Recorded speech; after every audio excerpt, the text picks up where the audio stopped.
তোমার কি সরস্বতী পূজায় ঠাকুর দেখতে গিয়ে বুকের ভিতরটা চিনচিন করছে সামনে পরীক্ষায় আমি কি করব? যেই মেনের অত্যাধিক এমসিকিউ প্র্যাকটিস করার পর এখন বড় প্রশ্ন কিভাবে লিখবে, খাতায় লিখে দিয়ে আসবে সেটা নিয়ে চিন্তিত, নাকি সমস্ত চ্যাপ্টার খুব দ্রুত পড়ার জন্য একে অপরের উপর ওভারল্যাপ হয়ে গুলিয়ে যাচ্ছে। কোনো একটা চ্যাপ্টারকে তুমি পড়ে তো নিয়েছো, কিন্তু কিভাবে উত্তর লিখবে, কিভাবে তার নিউমেরিক্যালগুলো সলভ করবে এবং কিভাবে প্রমাণগুলো করবে সেটা নিয়ে তুমি চিন্তিত। যদি এই সমস্ত নিয়ে চিন্তিত হও, তাহলে আমি বলি যে তাদের জন্য উচ্চ মাধ্যমিকের 4th সেমিস্টারের ফিজিক্সের মুশকিল আসান আমি নিয়ে চলে এসেছি। বিগত 10 বছরে যে সমস্ত তোমাদের প্রমাণগুলো রয়েছে, যে সমস্ত নিউমেরিক্যালগুলো রয়েছে, যে সমস্ত ব্যাখ্যামূলক প্রশ্নগুলো রয়েছে, সবগুলো একই ভিডিওর তলায়। আমি তোমাকে এটাই বলছি যে এই ভিডিও যদি তুমি দেখো তো 70% তোমার প্রশ্ন তো প্রিভিয়াস ইয়ার থেকে আসবে, কিন্তু বাকি যে সমস্ত 30 রয়েছে আমরা বিগত 10 বছরে সলভ করার পরও তারপরে যে সমস্ত প্রশ্ন প্রিভিয়াস ইয়ারে নেই কিন্তু উচ্চ মাধ্যমিকে এই বছর আসতে পারে, এই বছর 4th সেমিস্টারে দিতে পারে, সেই প্রশ্নগুলোকেও আমরা অলরেডি সলভ করব। তাই যদি কেউ পরীক্ষার আগে পর্যন্ত আমার তৈরি করা ভিডিওগুলো দেখে যাও, আমি তো তাকে বলছি যে 90% কিন্তু কোশ্চেন এখান থেকেই কনফার্ম। এটা কিন্তু ডেটল প্রমিস। বিজ্ঞাপন হয়ে গেল না? তাকে চুল গোজানোর বিজ্ঞাপন হয়ে গেছে না, তাকে চুল গোজানোর অ্যাডভার্টাইজ হয়ে গেছে। শুরুটা এমন হলো যে তাকে চুল গোজানোর অ্যাডভার্টাইজ, লাস্টে যে রূপ নিল। যাই হোক, আমরা সিরিয়াস হয়ে যাই, আসল গল্পতে আসি। দেখো, উচ্চ মাধ্যমিকের 4th সেমিস্টার লিখিত পরীক্ষা হবে, তাই তারা যেই মিনের জন্য প্রিপারেশন করেছো তারা তো এমসিকিউ করেছো এবং থিওরি ডিটেলসে বুঝেছো। কিন্তু উচ্চ মাধ্যমিক তো ওই টাইপের প্রশ্ন থাকবে না, নিউমেরিক্যাল খুবই কম থাকবে। থাকবে তোমার ব্যাখ্যামূলক প্রশ্ন, থাকবে কিছু ডেফিনেশন, থাকবে কিছু প্রমাণ। তো সেই প্রমাণগুলোকে তুমি কেমনভাবে লিখবে এবং কতটা ছোট করবে কি বড় করবে, যথাযথ উত্তর হচ্ছে কি না, এটা কিন্তু আমরা ডিটেলসে যে বিগত 10 বছরের যে তোমাদের পরীক্ষা হয়েছে এই সেমিস্টারে যে সিলেবাসে যেগুলো রয়েছে, সেইগুলোর বিগত 10 বছরের যে তোমার কি বলবো প্রশ্ন যেগুলো আছে সেগুলো আমরা ডিটেলসে সলভ করব এবং প্রমাণগুলো। এটা একটা। 2 হচ্ছে কোনো একটি টপিকের উপর ডিটেলসে আমরা বিগত 10 বছরে সলভ করার পরেও কিছু ইম্পর্টেন্ট প্রশ্ন যেগুলো এই বছরের জন্য খুবই গুরুত্বপূর্ণ, 2026-এর জন্য, আমরা সেগুলোও কিন্তু দেখে নেব। তো আমি এটা তোমাকে বলতে পারি, তুমি যদি দীর্ঘ 10 বছরের এক্সপিরিয়েন্সে আমি এটা তোমাকে বলতে পারি যে তুমি যদি এই ভিডিওগুলো মন দিয়ে দেখো এবং যে প্রশ্নগুলো আমি করতে বলবো সেগুলো যদি তুমি করে যাও, আমি এটা তো তোমাকে কনফার্ম করতে পারি যে তুমি আপ টু 35-এর 32 নাম্বার তুমি কিন্তু এইগুলোর মধ্যেই পাবে। আমার যতগুলো ভিডিও হবে, আমি আশা করছি ভিডিও আমি February 3-এর মধ্যে শেষ করে দেবো। তো তুমি যদি এই February 3-এর মধ্যে যে সমস্ত ভিডিওগুলো হচ্ছে সেগুলো যদি তুমি ডিটেলসে দেখো এবং সেগুলো যদি তুমি পড়ে যাও পরীক্ষার আগে এবং তুমি যদি এখনও পড়ো, অবশ্যই কিন্তু তোমার মার্কস তো বেটার হবে। এবং যাদের ওভারল্যাপিংয়ের সমস্যা হচ্ছে, মানে ধরো কোনো একটা চ্যাপ্টার তুমি পড়ছো, পরের একটা চ্যাপ্টার পড়ছো, তখন যখন তুমি প্রশ্নেতে যাচ্ছ তখন দেখা যাচ্ছে তুমি বুঝতে পারছো না যে কোনটা কিসের প্রশ্ন বা আমি কিভাবে উত্তর লিখবো। তার মানে তুমি পড়ছো হয়তো অ্যাটম, কিন্তু তুমি নিউক্লিয়াসের সাথে গুলিয়ে যাচ্ছ বা তুমি মডার্ন ফিজিক্সের সাথে গুলিয়ে যাচ্ছ। এই ধরনের যে সমস্যাগুলো হচ্ছে এতে কোনো ঘাবড়াবার নেই, এটা খুব দ্রুত পড়ার জন্যই এমনটা হচ্ছে। এবারে এটা তুমি যখন এই বিগত 10 বছরের প্রিভিয়াস ইয়ারগুলো দেখবে এবং তার সলিউশনগুলো দেখবে এবং সাথে সাথে প্রমাণগুলো দেখবে এবং বলি আরও যে সমস্ত মোস্টলি ইম্পর্টেন্ট 2026-এর জন্য যে প্রশ্নগুলো রয়েছে সেইগুলো দেখবে, তখন কিন্তু এই সমস্যাগুলো হবে না। তাই যাদের অলরেডি পড়া আছে তারাও কিন্তু আরেকবার ভিডিওটা দেখতে পারো। তার বড় কারণ হচ্ছে যে তোমার তাহলে এই গুলিয়ে যাওয়ার সমস্যাটা কিন্তু হবে না। চলো, অনেক ভেলকি হয়ে গেল, অনেক মজা হয়ে গেল, আমরা শুরু করি। গুড ইভিনিং, মাইনা ফান্ডা, myself Biplab Satpati, are you watching BS physics.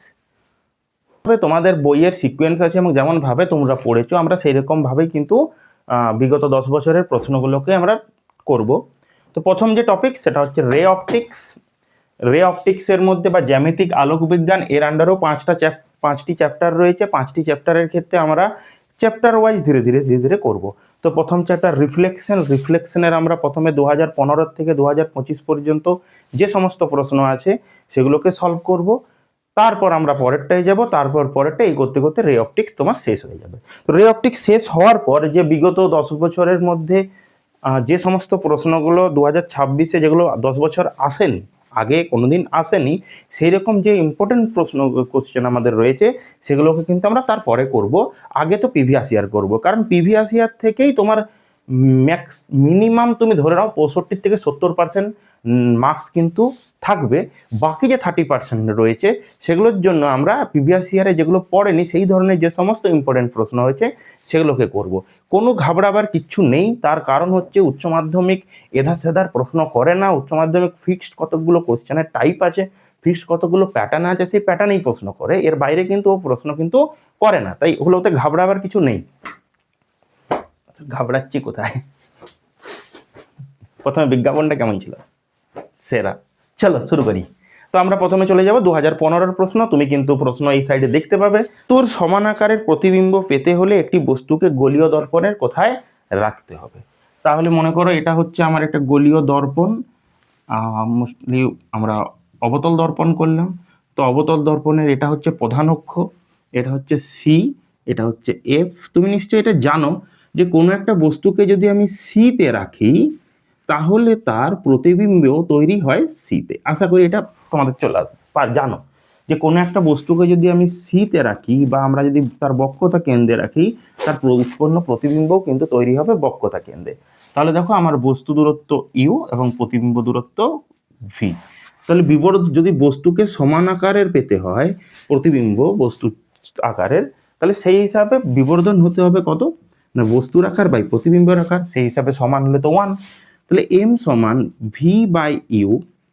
দেখো এটাও যদি ফোকাস যদি এফ হয়, এটাও 2r দূরত্বে, এটাও 2r দূরত্বে, এই সরি 2f দূরত্বে, এটাও 2f, এটাও 2f, সেই হিসাবে হচ্ছে 1।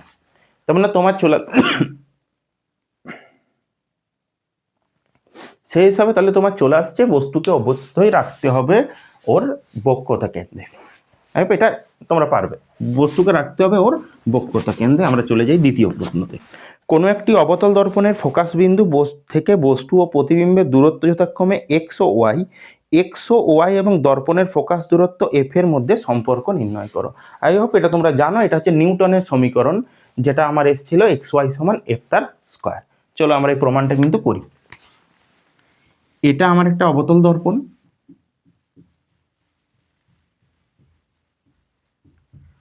এটা মনে করছি প্রধান অক্ষ, আমি বস্তুকে এখানে কোথাও রেখেছি আর তার জন্য প্রতিবিম্ব এখানে কোথাও সৃষ্টি হয়েছে, তাহলে এবং ফোকাস মনে করছি এটা এফ। তাহলে তোমাকে বলেছে যে ফোকাস থেকে বস্তুর দূরত্ব এক্স এবং ফোকাস থেকে প্রতিবিম্বর দূরত্ব যথাক্রমে ভি। ফোকাস থেকে বস্তুর দূরত্ব এফ,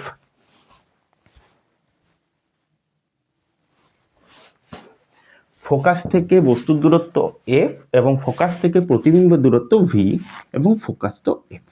কে বস্তুর দূরত্ব এক্স, ফোকাস থেকে প্রতিবিম্বের দূরত্ব ভি এবং ফোকাস তো এফ। তাহলে তুমি একটা অবতল দর্পণের ক্ষেত্রে তোমাকে লিখতে হবে যেমন ভাবে যে আমরা একটি অবতল দর্পণের জন্য আমরা পাই, এভাবে লিখতে হবে। যদি কারো মনে হয় যে আমি কিভাবে লিখবো বা কি কি লেখাটা লিখতে হবে তাহলে আমাকে বলো, আমি কিন্তু তাদেরকে নোট দিয়ে দিতে পারি। তো এইভাবে আমরা বলতে পারি যে 1/v প্লাস 1/u সমান 1/f। এটাই ছিল না একটা অবতল দর্পণের জন্য ফোকাস এই সমীকরণ। তো দেখো আমরা তারপরে বসতে হচ্ছে সাইন কনভেনশন। সাইন কনভেনশনের রুল কি না, যেদিক থেকে রশ্মি যাবে, যেদিক থেকে আলো যাবে তার বিপরীতে হলে মাইনাস, সেই দিকে হলে প্লাস। এবং আমরা সবসময় বস্তু দূরত্ব এবং প্রতিবিম্ব দূরত্বকে এখান থেকে নেব পোল থেকে, তাই তো? বস্তু দূরত্ব এবং প্রতিবিম্ব দূরত্ব আমরা নেব পোল থেকে। তাহলে দেখো রশ্মি কোন দিকে যাচ্ছে, বস্তুর থেকে দর্পণে যাবে এইভাবে। তাহলে সেই হিসাবে পোল থেকে যদি আমরা বস্তু দূরত্ব আসি, দেখো রশ্মির বিপরীতে, পোল থেকে আসছি রশ্মির বিপরীতে, মিনস তো মাইনাস। প্রতিবিম্ব দেখো মাইনাস, ফোকাসও মাইনাস, কারণ রশ্মি এদিক থেকে এদিকে, আমরা আসছি বিপরীতে। তাহলে বলতেই পারি মাইনাস প্রতিবিম্বের দূরত্ব দেখো এফ প্লাস, আমরা এফ প্লাস ওয়াই, এটা ওয়াই হবে আর কি, ওয়াই হবে। প্রতিবিম্বের দূরত্ব বলতে পারি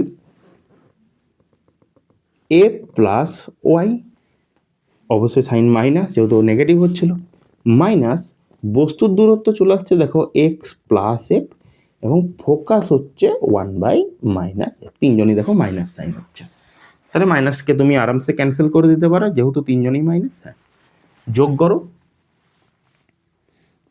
x প্লাস এফ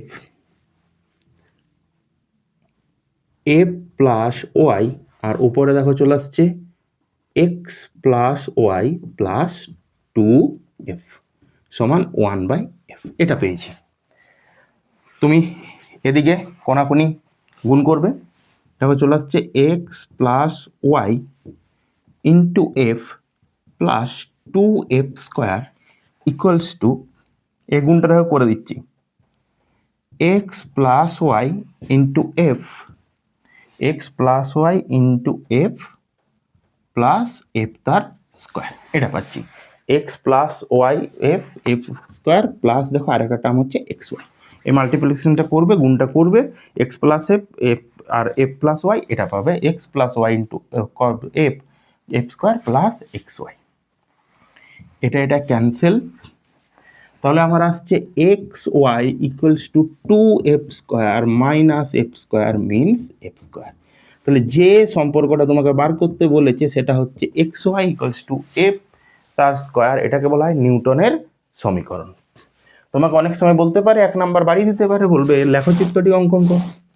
তো এরকম হবে, এ হচ্ছে আমার ফোকাস থেকে বস্তু দূরত্ব এফ, এই হচ্ছে ফোকাস থেকে প্রতিবিম্ব দূরত্ব ওয়াই। দেখো সমাপরাবৃত্ত, ফোকাস থেকে যতকে বস্তুকে আমি এইদিকে দূর নিয়ে যাব, প্রতিবিম্ব তত ওইদিকে যাবে ফোকাস পর্যন্ত, এরকম পাবো, তাই না? এটা পাবো গ্রাফ। তাহলে অনেক সময় তোমাকে যদি গ্রাফ দিয়ে দেয় তাহলে তুমি এটা করবে। চলো নেক্সট প্রশ্নতে চলে যাই। 2016 সালে আমরা চলে যাব না, 2016 সালে ব্যাক করব। দেখো আমার বারবারই একটা জিনিস মনে হয়েছে যে তোমার কাছে যে সময় আছে, এই সময়টা কিন্তু এনাফ সময়, মানে কম নয়, সময় কম নয়, তাই না? অনেক সময়। তুমি সেই হিসাবে যদি সময়টাকে 100% এফিসিয়েন্সির সাথে পড়ো, যে বই নিয়ে বসে থাকাটা নয়, এফিসিয়েন্সির সাথে পড়ো, এবং সেটা তুমি তখনই পড়তে পারবে যখন তুমি তোমার মনের থেকে ভয়কে বার করে দেবে। ভয় কি করে বার করবো? না, ভয়কে বার করে দেবে মানে হচ্ছে তুমি যখন পড়বে তখন তোমার টেন্ডেন্সি হবে যে আমি এটা পড়ার পরে এই প্রশ্নগুলোকে সলভ করব, এটা কিন্তু টেন্ডেন্সি থাকবে। তাহলে কি হবে, তোমার সামনের পরীক্ষাটার দিকে ভয়টা, মনটা সরে যাবে, যার জন্য ভয়টা কমে যাবে। তাই সময় কিন্তু অনেক রয়েছে, এনাফ সময় রয়েছে। কিন্তু তুমি যদি এর পর থেকেও আবার যে সেম করো, মানে তুমি এমন যেভাবে এতদিন কাটালে সেই রকমই যদি তুমি কাটাও, তাহলে কিন্তু তোমার হবে না। তোমাকে কিন্তু অবশ্যই প্রত্যেকটা সাবজেক্টের প্রিভিয়াস ইয়ারকে কিন্তু পড়তে হবে। তো এর ক্ষেত্রে আমি তোমাকে এটা বলতে পারি যে করে দিচ্ছি আমি, যার ফলে তোমাকে আর ওই পরিমাণ এফোর্টটা দিতে হবে না, কারণ আমি এফোর্ট দিয়ে দিয়েছি, তাই না? এফোর্ট দিয়ে দিয়েছি, আমি করে দিয়েছি, আমি সবগুলোকে একটা জায়গায় নিয়ে এসেছি, প্রিভিয়াস ইয়ারকে চ্যাপ্টার ওয়াইজ নিয়ে এসেছি, চ্যাপ্টার ওয়াইজ আনার পর আমি তাকে ডিটেলসে সলভ করে দিচ্ছি, যার ফলে তোমাকে ফিজিক্স আর এফোর্ট দিতে অতটা হবে না। তুমি জাস্ট ভিডিওগুলো যদি মন দিয়ে তুমি দেখো, তোমার যথেষ্ট, এবং সেগুলোকে মনে রাখা তো অবশ্যই তোমার দায়িত্ব। চলো আমরা 2016 সালের প্রশ্নতে যাই। বলেছে গোলীয় দর্পণের অনুবন্ধী ফোকাস যুগল কি? কোন শর্তে একটি অবতল দর্পণ অসৎ বস্তুর সদ্বিম্ব গঠন করতে পারবে? এটি গোলীয় দর্পণের অনুবন্ধী ফোকাস যুগল। ঠিক এরকমের কনসেপ্ট, যে ধরো এটা হচ্ছে আমার একটা অবতল দর্পণ, গোলীয় দর্পণ, আমি এখানে কোথাও একটা বস্তুকে রেখেছি এবং তার জন্য প্রতিবিম্ব পাচ্ছি এটা হচ্ছে বস্তু, তাই অবজেক্ট ও বললাম, এটা প্রতিবিম্ব ইমেজ আই। তাহলে অনুবন্ধী ফোকাস যুগল কি? না, অনুবন্ধী ফোকাস যুগল হচ্ছে এই দর্পণের, গোলীয় দর্পণের এমন দুটো বিন্দু যেখানে যে কোনো একটাতে যদি আমি বস্তুকে রাখি, অন্যটাতে আমার প্রতিবিম্ব সৃষ্টি হবে। মানে এই দুটো বিন্দু যদি অনুবন্ধী ফোকাস যুগল হয়, তাহলে আমি বস্তুকে যদি এখানে রাখি তাহলে প্রতিবিম্ব হবে এখানে, যদি আমি বস্তুকে এইভাবে রাখি প্রতিবিম্ব হবে এখানে। মানে এই দুটো বিন্দুর মধ্যে যে কোনো একটাতে বস্তু রাখলে অন্যটাতে তার তৈরি হবে প্রতিবিম্ব। আর যে আর সেই জন্য এই দুটো বিন্দুকে আমরা এই দর্পণের জন্য অনুবন্ধী বিন্দু যুগল বলা হয়, বা কনজুগেটেড পয়েন্ট। কি না, এই দর্পণের জন্য এই দুটো বিন্দুকে বলা হচ্ছে অনুবন্ধী ফোকাস যুগল। তুমি বইতে খুঁজে পেয়ে যেতে পারো। আর যদি কারো মনে হয় যে আমি বইতে খুঁজতে অনেক সময় লাগবে, সে কিন্তু আমাকে মেসেজ করো, আমি কিন্তু তোমার উত্তর যেহেতু আমার নোট করাই আছে, তাই আমি পাঠিয়ে দেবো। পরের প্রশ্ন, পরের প্রশ্ন, কোন শর্তে একটি অবতল দর্পণ অসৎ বস্তুর সদ্বিম্ব গঠন করতে পারবে? আমার কাছে একটা অবতল দর্পণ রয়েছে, দূর থেকে আগত অসৎ একটা বস্তুর আমরা প্রতিবিম্ব তৈরি করবে সৎ। দেখো শর্তটা কি, মনে করো এটা একটা দর্পণ, অবতল দর্পণ অবশ্যই। আমি মনে করছি এই অবতল দর্পণে একটা অসৎ বস্তু, যেটা দেখো অবতল দর্পণে কতকগুলো অভিসারী রশ্মি তোমার এখানে পড়ছে, এটা আমার দর্পণের প্রধান অক্ষ। তো অভিসারী বস্তু যে এর মধ্যে কতকগুলো অভিসারী রে বা বলতে পারি কনভার্জেন্ট রে এইভাবে এসে পড়ছে। ধরো যদি এই দর্পণ না থাকতো, ধরো এটা নেই মার্কেটে, এটা যদি না থাকতো তাহলে নিশ্চয়ই ওরা এখানে প্রতিবিম্ব তৈরি করতো। মনে করো আগে কোথাও লেন্স রাখা আছে, এই যে এখানে মনে করো কোথাও একটা লেন্স রাখা আছে, তো সেই লেন্সে যে রশ্মি পড়বে অসীম দূরত্ব থেকে আগত রশ্মি, সেটা এখানে কোথাও একটা প্রতিবিম্ব সৃষ্টিত করতো। এখন তার মাঝে যেহেতু আমার একটা দর্পণ রেখে দিয়েছি, যার ফলে এই বস্তু বাস্তবে তো মিট করতে পারেনি, তার ফলে প্রতিবিম্ব হয়ে গেছে অসৎ। এতে দর্পণ রয়েছে তাই বাস্তবে মিট করতে পারে না, তাই প্রতিবিম্ব অসৎ। কিন্তু এই যে এখানে একটা অবতল দর্পণ আছে, এ দেখা যাবে এখানে প্রতিবিম্ব সৃষ্টি করলো। তার মানে শর্ত হিসাবে আমরা বলতে পারি যে দূর থেকে আগত কয়েকটি অভিসারী রশ্মি অবতল দর্পণে পড়লে তার এক অসৎ বস্তুর জন্য সৎ প্রতিবিম্ব গঠন করবে। সেই প্রতিবিম্ব কোথায় হবে না, সর্বদা পোল এবং ফোকাসের মাঝে কোথাও একটা হবে, পোল এবং ফোকাসে। তাহলে কন্ডিশন কি না, ওই দর্পণের উপর কতকগুলি অভিসারী রশ্মিকে তোমার পড়তে হবে। আমরা পরের প্রশ্নতে চলে যাব। বলেছে একটি অবতল দর্পণের ক্ষেত্রে প্রমাণ করো 1/v প্লাস 1/u সমান 1/f। এই প্রমাণটা কিন্তু তোমার যেমন তোমার 16তে পড়েছে, তেমনই তোমার পড়েছে তোমার 22-এ, তারপরে যেমন পড়েছে 23-এ পড়েছে, তেমনি 25-এ পড়েছে। তাই বলা যায় না দিয়েও দিতে পারে। 3-4 বার কিন্তু এই প্রশ্নটা রিপিট হয়েছে। কি না, একটি অবতল দর্পণের জন্য 1/v প্লাস 1/u সমান 1/f প্রমাণ করো। তো দেখো প্রমাণটা যদি কেউ লেখাটা যেটা রয়েছে এর মধ্যে, মানে যে তোমাকে দু একটা লাইন লিখতে হবে, সে লেখাটা তো আমি বলে বলে যাচ্ছি, কেউ চাইলে লিখে নিতে পারো। আবার কেউ যদি বললো যে না আমার দরকার, তাহলে এই একই প্রশ্ন রইলো, আমাকে মেসেজ করো, আমি কিন্তু পিডিএফটা পাঠিয়ে দেবো। চল, তো আমরা প্রমাণ করব। এ হচ্ছে আমার একটা অবতল দর্পণ,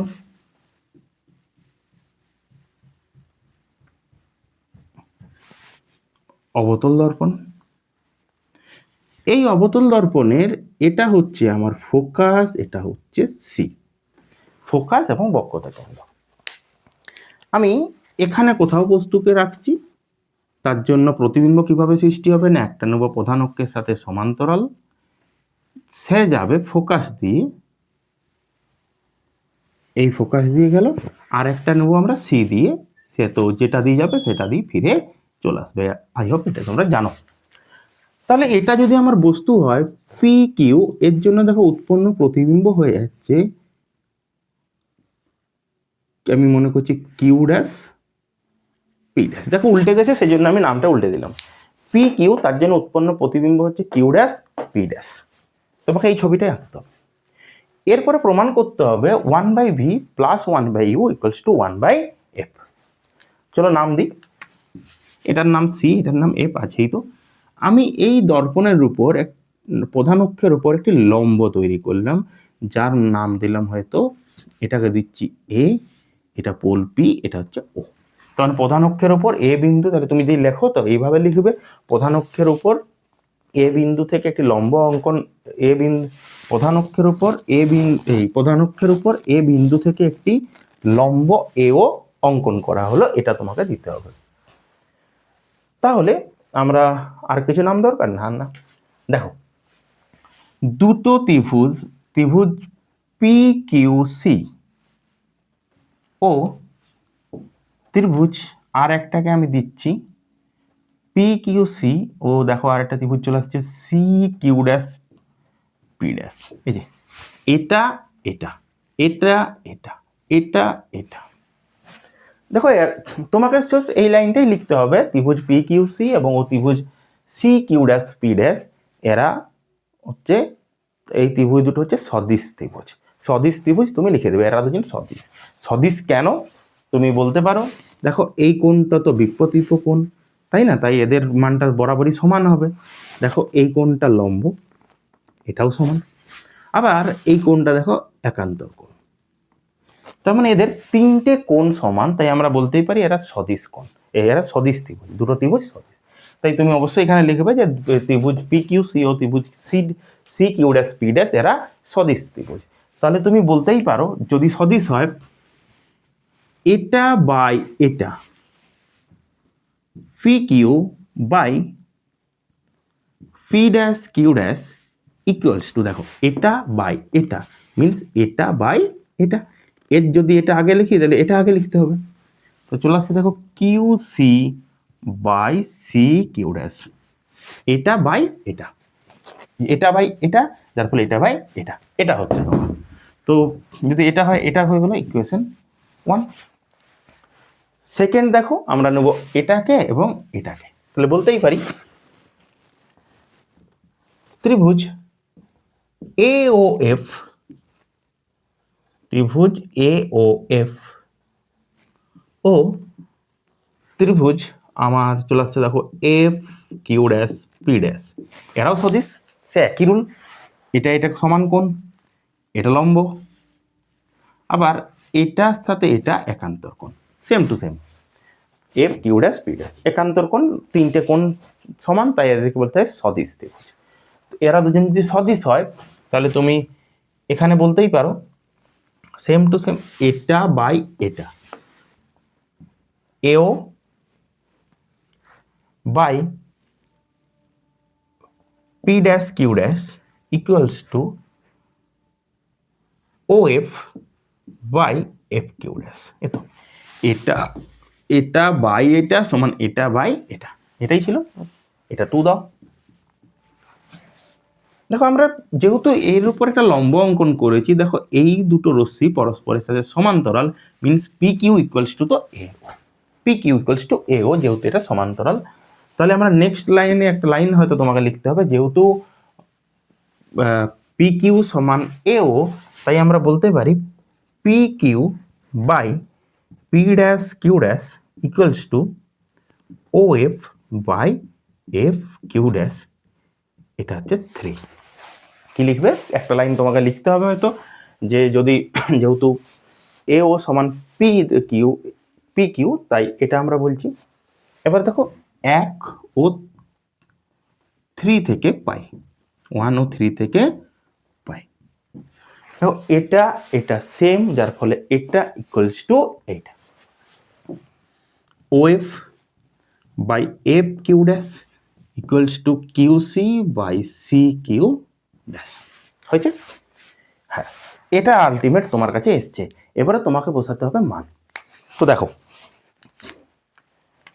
ও কিউ, ও কিউ এটা বলতে পারি বস্তু, ও কিউ অ্যাকচুয়ালি বস্তু নয়।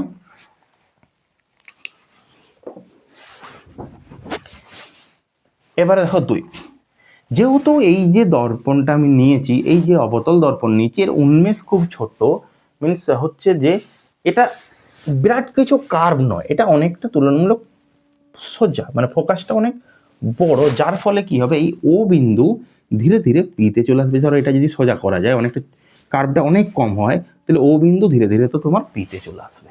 ও বিন্দু ধীরে ধীরে পি চলে এলে আমরা প্রত্যেকটা জায়গাতে এরকম বলতে পারি যে ও এফ, এটাকে আমরা বলতেই পারি পি এফ। এটা দেখো হচ্ছে আমার ও এফ কে আমরা পি এফ বলতে পারি, এটা হচ্ছে আমার এফ, ফোকাস দূরত্ব, তাই না?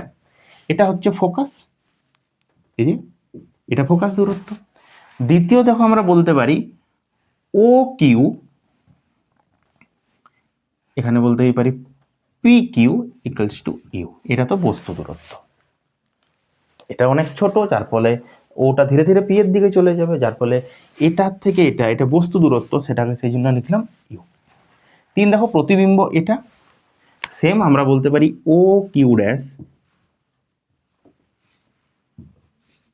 পি কিউ ড্যাশ, এটা তো প্রতিবিম্ব। দেখো পেয়ে গেলাম, এফ পেয়েছি, ইউ পেয়েছি, আমি পেয়েছি ভি, তিনটে পেয়ে গেছি। এবার আমাকে এখানে শুধু মান বসাতে হবে এবং সাইন দেখতে হবে, আর কিচ্ছু কাজ নেই। তো আমি এখানে মানগুলো বসাই। O F focus, F Q dash, F Q dash, check করো, এফ কিউ ড্যাশ, এটা মানে এই পুরোটা মাইনাস এটা, তাহলে এটা হয়ে যাচ্ছে পুরোটা মাইনাস এটা মিনস এটা। তাহলে পুরোটা হলে কত হবে, ভি আর মাইনাস এফ, এটা v minus F, v minus f equals to Q C. আমার আসছে কিউ সি, এই যে এটা কিউ সি। দেখো কিউ সি কে আমি বলতে পারি P Q minus PC, P Q minus PC, তাহলে এটা, আর পি কিউ তো আমার বস্তু, পি কিউ তো আমার বস্তু, মাইনাস সি কে আমরা বলতেই পারি, দেখো টু এফ, আমরা আগেই জানি এটা মাধ্যমিক থেকে আছে যে কোনো একটা দর্পণের বক্রতা কেন্দ্রের অর্ধেক হয় তার ফোকাস, তাহলে ফোকাসের ডবল হয়ে যাবে বক্রতা কেন্দ্র, u minus two F by আমার হচ্ছে C Q dash, C Q dash, এটা সি কিউ ড্যাশ। তো দেখো এটা হবে two f minus v, two f minus v, এটা মাইনাস এটা, টু এফ মাইনাস ভি, এটা এসছে। এবার আমরা তার আগে অবশ্যই এখানে আমরা সাইন বসিয়ে পাই, সাইন বসিয়ে পাই। দেখো আমরা আগেই দেখো করলাম আগেরটাতেই, সাইন আলোর দিকের বিপরীতে হবে, রশ্মি যেদিকে যাচ্ছে তার বিপরীতে। দেখো আর সবসময় আমরা যে কোনো ডিস্টেন্সকে মেজার করব পোল থেকে, তাহলে পোল থেকে ভি ইউ মিনস আলোর বিপরীতে, তাই নেগেটিভ। পোল থেকে ভি লাইটের বিপরীতে, নেগেটিভ। পোল থেকে এফ এগেনস্টে, মানে সবগুলোই হচ্ছে রশ্মির বিপরীতে, বা লাইট যে দিক থেকে আসছে তার বিপরীতে, তাই সবগুলো হয়ে যাবে নেগেটিভ।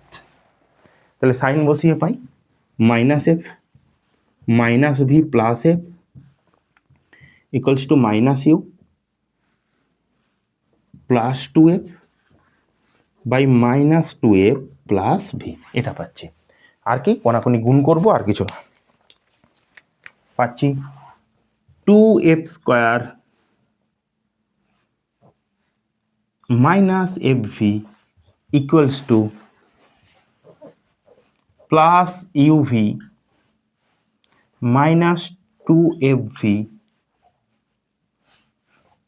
প্লাস টু এফ তার স্কোয়ার, এটা পাচ্ছি। V U V minus two V F, আর একটা বাকি রয়েছে minus U F, minus U F, এটা পাচ্ছি। টু এফ স্কোয়ার ক্যান্সেল, তো আলটিমেট তোমার কাছে যেটা আসছে সেটা হচ্ছে, যদি আমি, আচ্ছা দেখো এটা এদিকে এলে প্লাস হয়ে যাবে, তাহলে আমরা বলতেই পারি minus F V plus two F V plus uf equals to uv, এটা পাচ্ছি। এটা এই লাইনটার পর আমরা এখানে করছি, এটাকে আমরা এখানে করছি, এখানে করছি, তো দেখো চলে আসছে F V plus uf equals to UV. Last line তুমি ইউভি এফ দিয়ে ভাগ করে দাও, ইউভি এফ দিয়ে ভাগ করে পাই, ইউভিএফ দিয়ে ভাগ করে দাও, তাহলে চলে আসবে ইউভিএফ দিয়ে ভাগ করে পাই। দেখো এখানে আছে ইউএফ, ইউভিএফ দিয়ে যদি ভাগ করো এখানে চলে আসবে তো তোমার one by v, f v দিয়ে যদি ভাগ করো, এই f v by uvf means তোমার চলে আসবে ওয়ান বাই ইউ, আর ইউভি দিলে ওয়ান বাই এফ, এই হলো প্রমাণ। One by v plus one by u equals to one by f. তাহলে আর একবার প্রথম থেকে বলে দিচ্ছি। প্রথমে আমি ছবিটা আঁকবো, ছবিটা আঁকার পর দুটো ত্রিভুজ, এটা এটা সদিশ, এটা এটা সদিশ। কিভাবে সদিশ দেখানোর কোনো প্রয়োজন নেই, হলো দুটো সদিশ করলাম, একটা ইকুয়েশন এটা, একটা ইকুয়েশন এটা, দুটো কাজ হলো। এরপর আমরা দুটোকে কম্পেয়ার করব, কম্পেয়ার করলে এই দুটো পাবো, এই দুটো পাওয়ার পর জাস্ট মানগুলো বসিয়ে দেবো। যে কোনটা ইউ, কোনটা ভি, কোনটা এফ, মানগুলো বসিয়ে দেবো, তারপর সাইন শুধু চেঞ্জ করবো, তিনটেই নেগেটিভ, তারপর কোনাকুনি গুণ করে লাস্টে ইউভিএফ দিয়ে ভাগ করে দেবো, তাহলে তোমার চলে আসবে কিন্তু অ্যান্সার। এগুলো কিন্তু 3 মার্কসের থাকে। আর যদি তুমি বলো যে কি কি লিখতে হবে 2-1 লাইন, তো দেখো লেখার জন্য আমি এটা নোট করাই আছে, আমি পাঠিয়ে দিতে পারি, তুমি কমেন্টে জানাবে, আমি পাঠিয়ে দেবো অলরেডি।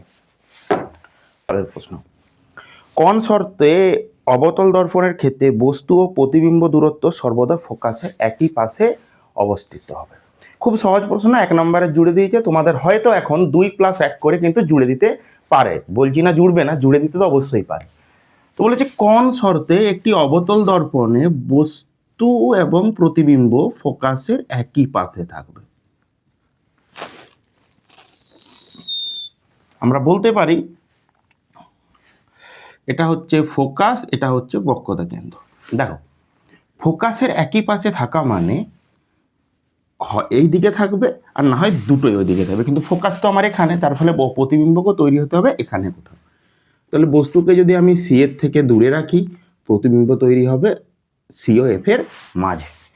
বস্তুকে যদি আমি সি এর থেকে দূরে রাখি, প্রতিবিম্ব তৈরি হবে সি এবং এফ এর মাঝে। এটাও যেমন হবে তেমনি এখানে যদি আমি বস্তুকে রাখতাম, প্রতিবিম্ব এখানে হতো, সেটাও ফোকাসের একই পাশেই কিন্তু অবস্থিত হতো। তাই ফোকাসের আগে পর্যন্ত যদি আমি কোথাও বস্তুকে রাখি, অবশ্যই তো তার প্রতিবিম্ব সৃষ্টি হবে কিন্তু তোমার ফোকাসের একই পাশে। প্রথম প্রশ্ন। দ্বিতীয় প্রশ্ন, একটি উত্তল দর্পণে 1/n গুণ আকারের প্রতিবিম্ব সৃষ্টি হলে তারপর দর্পণের বক্রতা ব্যাসার্ধ আর হলে তুমি তার সাথে সম্পর্ক বার করতে বলেছে। তার মানে তোমার দুটো প্যারামিটার রয়েছে, একটা রয়েছে বিবর্ধন 1/n, আর একটা রয়েছে তোমার বক্রতা ব্যাসার্ধ আর, এর সাপেক্ষে তোমার কিন্তু করতে হবে। তাহলে এটা ধরো আমার একটা অবতল দর্পণ, উত্তল দর্পণ, কনভেক্স মিরর, এখানে তোমার রয়েছে ফোকাস, আর এখানে কোথাও তো বক্রতা কেন্দ্র। আমি মনে করছি বস্তু এখানে রয়েছে, তাহলে বস্তুর থেকে যে প্রতিবিম্ব সৃষ্টি হবে সেটা তোমরা নিশ্চয়ই জানো যে একটি উত্তল দর্পণের ক্ষেত্রে, কনভেক্স মিররের ক্ষেত্রে সবসময় প্রতিবিম্ব সৃষ্টি হয় ফোকাস এবং পোলের মাঝে কোথাও একটা। ফোকাস এবং পোলের মাঝে অসৎ প্রতিবিম্ব সৃষ্টি হয় এবং সমশীর্ষ, তাই না? ভার্চুয়াল হলেই হয়ে যাবে সে ইরেক্ট। তো এটা হচ্ছে আমার বস্তু দূরত্ব ইউ, এটা হচ্ছে প্রতিবিম্ব দূরত্ব ভি। আবার এটাও তুমি জানো যে যেটা তোমাকে বলা আছে বস্তুর আকার বাই দৈর্ঘ্য বাই প্রতিবিম্বের দৈর্ঘ্য, এটা বলা আছে তোমার 1/n। আবার তুমি এটাও জানো যে এটা সমান হচ্ছে v/u। মাইনাস সাইনটা আমি ব্যবহার করছি না, -v/u হতো, কিন্তু আমি মাইনাসটা ব্যবহার করছি না। তাহলে আমি পাচ্ছি কি না, বস্তু দূরত্ব বস্তু মনে করছি এখানে কোথাও রয়েছে, যার জন্য প্রতিবিম্ব এমন জায়গায় সৃষ্টি হয়েছে যে বস্তুর দৈর্ঘ্যের 1/n গুণ হয়ে গেছে। তাহলে তুমি বলতেই পারো দর্পণের ক্ষেত্রে 1/v plus 1/u equals to 1/f। Sign বসাও, সাইন বসালে দেখো তোমার কাছে আসছে ইউ, তো আসছে, আমরা বলেছিলাম বস্তুর অভিমুখের বিপরীতে গেলে নেগেটিভ, আর বস্তুর থেকে যে রশ্মি বেরোচ্ছে তার দিকে গেলে পজিটিভ। তাহলে দেখো, আর সবসময় প্রত্যেককে মেজার করব আমরা পোল থেকে। বস্তুর থেকে রশ্মি এখানে যে দর্পণে পড়ছে, আর আমি মেজার করছি পোল থেকে, যার ফলে ইউ তো মাইনাস। বস্তুর রশ্মি এদিক থেকে দর্পণে পড়ছে, আর ভি কে মেজার করছি এদিকে, ভি প্লাস, তারপর দেখো ফোকাসও প্লাস। তাহলে তুমি বলতেই পারো 1/- তুমি বলো ভি, সরি প্লাস হবে ভিটা, 1/-u সমান 1/f।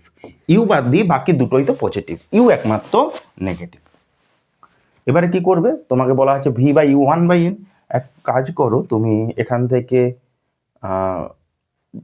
চেয়েছে এটা কি, বস্তু দূরত্ব চেয়েছে, মানে ইউ কে চেয়েছে। তুমি কি করো, ইউ দিয়ে ভাগ করে দাও, u/v মাইনাস u/u সমান u/f। দেখো v/u যদি n হয়, তাহলে u/v তো 1/n হয়, u/v তো হয়ে যাবে n, u/v হয়ে যাবে n। তাহলে তুমি বসিয়ে দাও n minus 1 equals to u/f, যার ফলে u সমান f ইন্টু n-1। আবার যারা যারা এতদূর পর্যন্ত 12-এ উঠেছো, মানে 4 সেমিস্টার পর্যন্ত এসেছো, তারা নিশ্চয়ই জানো যে কোনো একটা দর্পণের ক্ষেত্রে তার ফোকাস হয় বক্রতা ব্যাসার্ধের অর্ধেক, r/2। তাহলে ইউ সমান তুমি বসিয়ে দিতে পারো r into n-1/2, r into n-1/2। এটা হয়ে গেল তোমার 2017 সাল। এবার আমরা যাব 2018 সালে। দেখো, একটা কথা এখানে আমাকে বলতেই হয় যে তুমি যদি ভাবছো যে তোমার কিছু পড়া হয়নি, তুমি কোনো একটা চ্যাপ্টার পড়ছো, ধরো তুমি পড়ছো রে অপটিক্স, তুমি তখন রে অপটিক্স পড়তে পড়তে তোমার মাথায় ঘুরছে কিন্তু মডার্ন ফিজিক্স, তখন তোমার মনে হতে পারে যে তোমার পড়া হয়নি কিছুই। কিন্তু ব্যাপারটা আসলে তা না, তোমার পড়া হয়েছে, তুমি টেনশনে ভুলে যাচ্ছ। তাই টেনশন কিন্তু করোনা, সময় যথেষ্ট রয়েছে, এখনও অনেক কিছুই বাগানো যাবে। আমি তো তোমাকে এটা তো বলছি, তুমি এই ভিডিওগুলো দেখে যাও, সব সিরিজ পার্টগুলো, তুমি মোর দেন 30, আমি ডেটল প্রমিস করবো না, মোর দেন 30 তুমি মার্কস কিন্তু আরামসে কমন পড়ে আসবে। আর বাকি যেগুলো পারবে না, সেগুলো কিন্তু এই ভিডিওগুলো সবগুলো দেখলেই তোমার কিন্তু আইডিয়া হয়ে যাবে যে আমাকে করতে হবে কিভাবে এবং কিভাবে আমি ওর উত্তর লিখে আসবো। তাই চাপের কিছু নেই। আবার যারা যেই মেন দিচ্ছ তাদের ক্ষেত্রেও বলি যে তোমরা প্রচুর এমসিকিউ প্র্যাকটিস করার জন্য কি হয়েছে, বড় প্রশ্ন বা প্রমাণ যেগুলো হয়েছে সেগুলোকে স্কিপ করা হয়। বড় প্রশ্ন বা প্রমাণ যেগুলো, সেগুলো স্কিপ করা হয়েছে এমসিকিউর জন্য।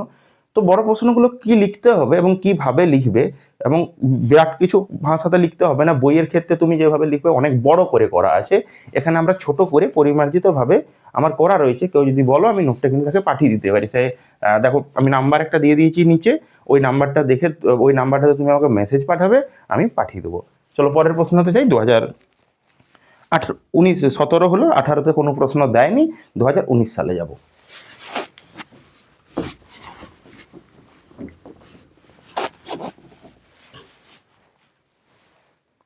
2019 সালে দিয়েছে, এ ফোকাস দৈর্ঘ্যের একটি অবতল দর্পণের সামনে 2.5 সেমি দীর্ঘ একটি বস্তু প্রধান অক্ষের সাথে 3/4 দূরত্বে রাখা হলে বস্তুর প্রতিবিম্বের প্রকৃতি কিরূপ হবে, প্রতিবিম্বের দৈর্ঘ্য কত।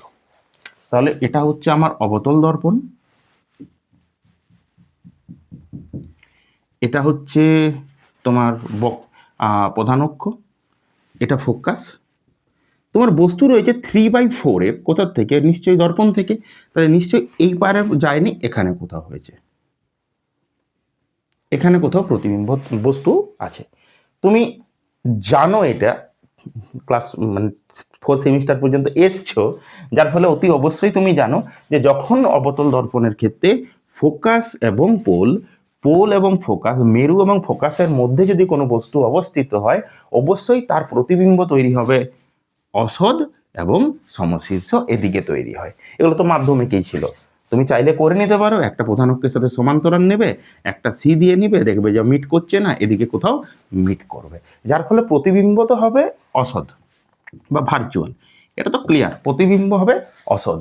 এবং বস্তুর যে হাইট বলেছে সেটা বলা আছে 2.5 semi.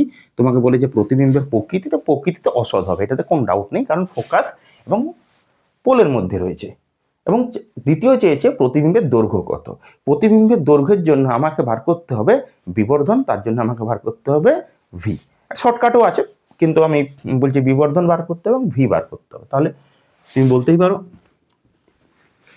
1/v minus plus 1/u equals to 1/f। তো বস্তুকে তোমার বলা আছে 3f/4। তোমরা আই হোপ এতক্ষণ পর্যন্ত সাইন বুঝে গেছো। প্রতিবিম্বে বস্তুর থেকে দর্পণ বরাবর রশ্মি যাচ্ছে, যার ফলে বস্তু দূরত্ব তো নেগেটিভ, প্রতিবিম্ব দূরত্ব পজিটিভ, ফোকাসও নেগেটিভ। তাহলে 1/v এটা পজিটিভ, মাইনাস 1/u সমান 1/-f। এখানে লিখে দিবে সাইন বসিয়ে পাই, এটা লিখে দেবে সাইন বসিয়ে পাই। চলো বসানো যাক, যাকে জানি না বসিয়ে দিলাম 1/v মাইনাস 1/u জায়গায় আমি বসাচ্ছি 3f/4 না লিখে আমি 4টাকে উপরে দিয়ে দিলাম, minus 1/f। 1/v equals to, দেখো আমার চলে আসছে, এটা প্লাস হয়ে চলে যাবে, যার ফলে চলে আসছে 4/3f এখানে দেখো চলে আসছে -1/f, এটা এদিকে গেল প্লাস হলো, এটা নেগেটিভ তো আছেই। তো নিচে তোমার f থাকবে 3f থাকবে, তাহলে 4 - 3 তার মানে 1/3f মিনস দেখো তোমার চলে আসছে যে v সমান 3f।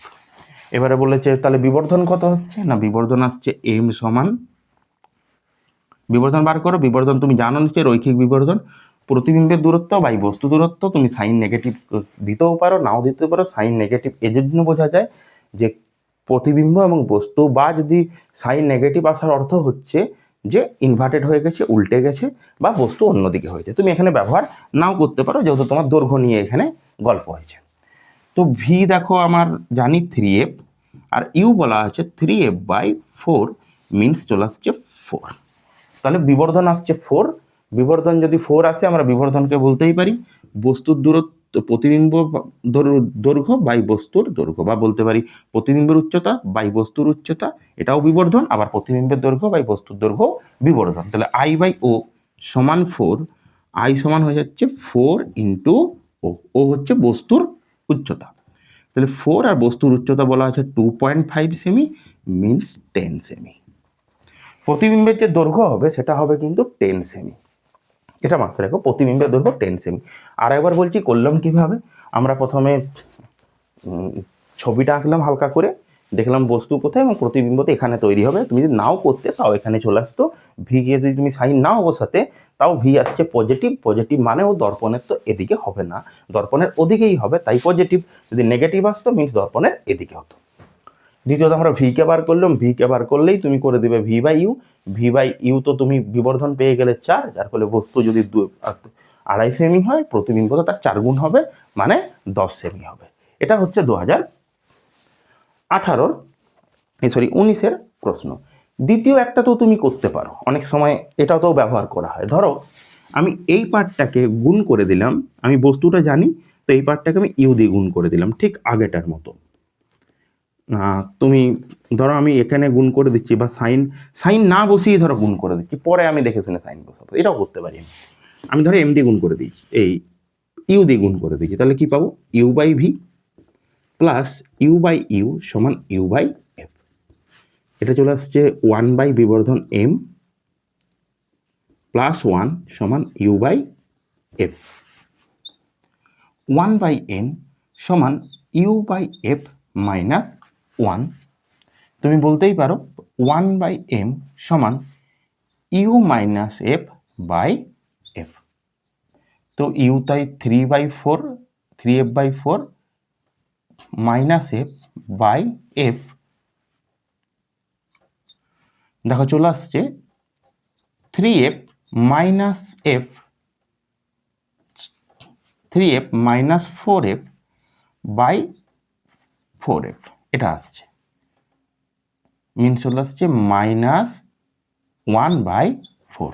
অতএব m চলে আসছে 4 -4, m চলে আসছে তোমার -4। তুমি এখান থেকে করতে পারো। মাইনাস সাইন কেনটা করা হয়েছে, কারণ বস্তু যেদিকে প্রতিবিম্ব ঠিক তার দর্পণের পিছনে, বস্তু দর্পণের সামনে, প্রতিবিম্ব দর্পণের পিছনে, এই জন্য মাইনাস হয়েছে।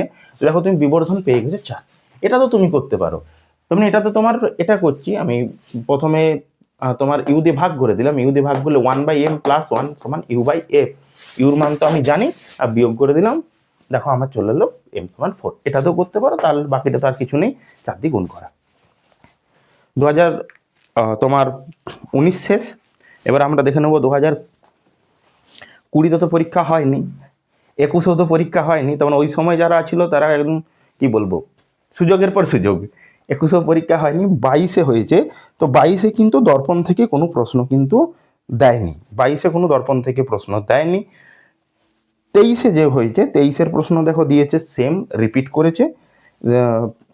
দিক চিহ্ন সংক্রান্ত নিয়ম আরোপিত শর্ত উল্লেখ করে অবতল দর্পণের ক্ষেত্রে 1/v প্লাস 1/u সমান 1/f সম্পর্কটি প্রতিষ্ঠা করো। আমি কিন্তু আগেই করে দিয়েছি, যেটা পড়েছিল 2016 সালে। তারপর 24 দেয়নি, 25 দিয়েছে।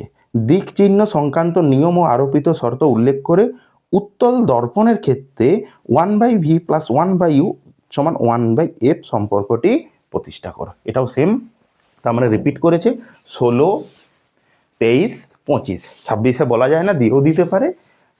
তো এই গেলে আমার প্রতিফলন শেষ হলো।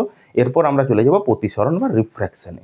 সেখান থেকে আমরা দেখে নেব বিগত যে 10 বছরের যে প্রশ্ন আছে 2010 থেকে 2015 থেকে 2025 পর্যন্ত। আর আমি এটা তো তোমাকে বারবারই বলছি যে আমরা শুধু 10 ইয়ার্স করে থামবো না, আমরা অবশ্যই, আমি এক্সপিরিয়েন্স থেকে বলছি যে উচ্চ মাধ্যমিকের প্রশ্ন কি ধরনের পড়বে এটা আশা করা যায়, অনেকটাই কিন্তু বলে দেওয়া যায়। তাই ঘাবড়াবার কিছু নেই যে কি পড়বে, কিভাবে লিখবো, ঘাবড়ানোর কিছু নেই। তুমি এইগুলো করে যাও, যথেষ্ট তোমার কিন্তু করা হয়ে যাবে। 10 ইয়ার্স করার পরেও আমরা প্রতিটা টপিক থেকে, যেমন রে অপটিক্স থেকে বা আমার রে অপটিক্সের যে রিফ্লেকশন, এখানে তোমার 2-3টে প্রশ্ন খুব ইম্পর্ট্যান্ট 2026-এর জন্য মনে হচ্ছে, তো সেইগুলো আমরা করে নেব। তাই আগে তুমি সময় যেহেতু তোমার কাছে আর 15 দিনের মতন রয়েছে, বেশি হবে না, সব মিলিয়ে তোমার আর হয়তো কিছু প্রশ্ন বাড়বে। তো আমরা আগে সম্পূর্ণ প্রিভিয়াস ইয়ারগুলো শেষ করব। প্রিভিয়াস ইয়ার শেষ করার পর আমরা কিন্তু ওই টপিকে যাব। চলো আমরা চলে যাই রিফ্র্যাকশনে। ধৈর্য কি এই মুহূর্তেই মনে হচ্ছে ধৈর্য শেষ হয়ে গেছে অনেকেই দেখো উপর দিক থেকে স্ক্রল করতে শুরু করে দিয়েছে যে হোয়াটসঅ্যাপে মেসেজ এসছে, সেই মেসেজে কি এসছে, ভাই কোনগুলো পড়বি, ভাই এই এক্সক্লুসিভটা দেখেছিস। দেখো এই ধরনের প্রশ্ন কিন্তু তোমার মানে এই ধরনের হোয়াটসঅ্যাপের যে মেসেজ বা ইনস্টাগ্রামের যে রিল, এগুলো কিন্তু আসতেই থাকবে। তোমার নোটিফিকেশান আজও আসবে, পরীক্ষার পরেও আসবে, এমনটা না যে নোটিফিকেশান আসবে না। কিন্তু তোমার এই কিছুদিনের জন্য উচিত নোটিফিকেশানগুলো অফ করা। মিনস নোটিফিকেশান অফ করার তো একটাই উপায় আছে, আমি যতদূর জানি। তুমি যদি ভাবো তুমি ইনস্টাগ্রামকে কন্ট্রোল করবে, ভুল। ইনস্টাগ্রামকে কন্ট্রোল করার ক্ষমতা তোমার তো নেই। তার কারণ ইনস্টাগ্রাম যে ডিজাইন করেছে, তারা যথেষ্ট তোমার মেন্টালিটিকে গবেষণা করেই করেছে, তোমার মানে সবাইকার, আমাদের সবাইকার মেন্টালিটিকে গবেষণা করেই করেছে। তাই এর সবচেয়ে বড় উপায় হচ্ছে তুমি পরীক্ষার শেষ হওয়া পর্যন্ত আনইনস্টল করে দাও, ইনস্টল আর করো না। নয়তো তুমি কখন নিজেই বুঝতে পারবে না, কখন তুমি পড়তে বসে সিরিয়াস হয়ে কখন তুমি ইনস্টাগ্রামে চলে গেছো এবং ইনস্টাগ্রামের স্ক্রোল করতে শুরু করে দিয়েছো। যদি কিছুক্ষণ পরে তোমার মনে হবে যে না আর স্ক্রোল করবো না, তখন মনে হবে না কাজ রাতে আর পড়ে লাভ নেই, কাল সকালে ভোর উঠে পড়তে শুরু করব।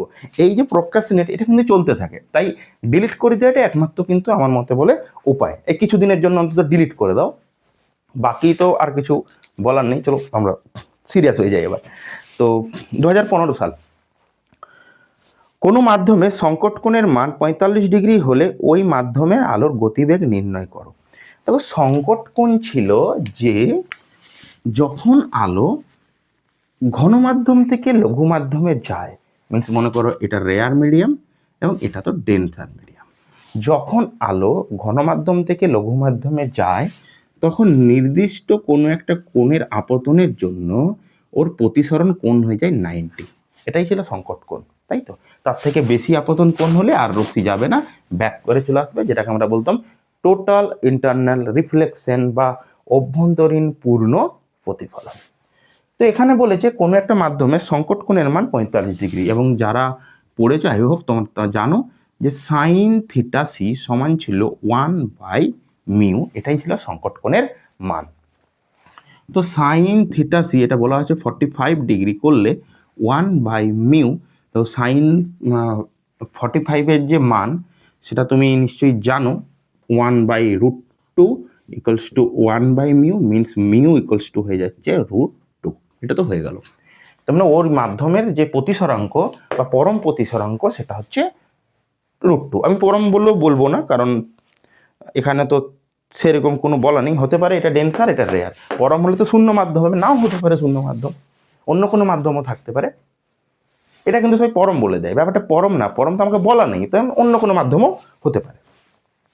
তো মিউ সমান √2। তোমাকে বলেছে ওই মাধ্যমে আলোর বেগ নির্ণয় করো। তো দেখো তোমরা নিশ্চয়ই জানো দুটো মাধ্যম যদি হয় এ, এই মাধ্যম যদি হয় ডি, এটা সমান হবে এই মাধ্যমের আলোর বেগ বা যেহেতু এখানে দেখো বলা আছে যে প্রশ্নটা একটু 100 লেভেল করলে তো একটু হালকা মনে হয় গোলমাল হতেও পারে, কিন্তু মানে যেহেতু বলা নেই, মেনশন করেনি, তারপরেও বলা আছে আলোর বেগ নির্ণয় করো, মানে আমরা ধরে নেবো এর শূন্য মাধ্যমে রয়েছে। যেহেতু আলোর বেগ নির্ণয় করে বলেছে, তার মানে আমরা ধরে নেবো এটা পরম প্রতিসরাঙ্ক। নাও হতে পারে সেটা ঠিকই, কিন্তু যেহেতু শূন্য মাধ্যমে আলোর বেগ কিছু বলা নেই এখানে, তবে আমরা বলে দিতে পারি শূন্য মাধ্যমে আলোর বেগ আমরা জানি 3 × 10⁸ মিটার/সেকেন্ড। তাহলে এ মিউ ডি বা বলতেই পারি তাহলে শূন্য মাধ্যম মিউ ডি সমান আমরা বলতে পারি শূন্য মাধ্যমে আলোর বেগ বাই ওই মাধ্যমে আলোর বেগ। তাহলে ভিডি সমান 3 × 10⁸ মিটার/সেকেন্ড বাই তো হয়ে যাবে মিউ। দেখো মিউর মান আমরা বার করে রেখেছি 3 × 10⁸ যেহেতু তোমাকে ক্যালকুলেটর নিষিদ্ধ বলাই আছে থাকবে যে গণন যন্ত্র ব্যবহার করা কঠোরভাবেই নিষিদ্ধ। এবার গণন যন্ত্র এবারে লোককে গবেষণা করতে হতো যে গণন যন্ত্র ক্যালকুলেটর বলে দিলেই তো হয় না, এটা আমাদের কি বলবো সঞ্জীবদার একটা পার্সোনাল ম্যাটার। যাই হোক চলো 3/√2 × 10⁸ অবশ্যই ইউনিট দেবো মিটার/সেকেন্ড। তাই যেহেতু যদি উচ্চ মাধ্যমিক এরকমটা দেয় লিখে দেয় তাহলে কিন্তু পরিষ্কার তুমি ক্যালকুলেশন করো না, রেখে দেবে। 3/√2 × 10⁸ মিটার/সেকেন্ড যদি করো তাহলে এটা হবে 2.12 10⁸ মিটার/সেকেন্ড। তুমি এভাবে রেখে দিলেও কিন্তু ভুল না, কিন্তু তোমাকে একক কিন্তু দিতে হবে, এটা কিন্তু মাথায় রাখো।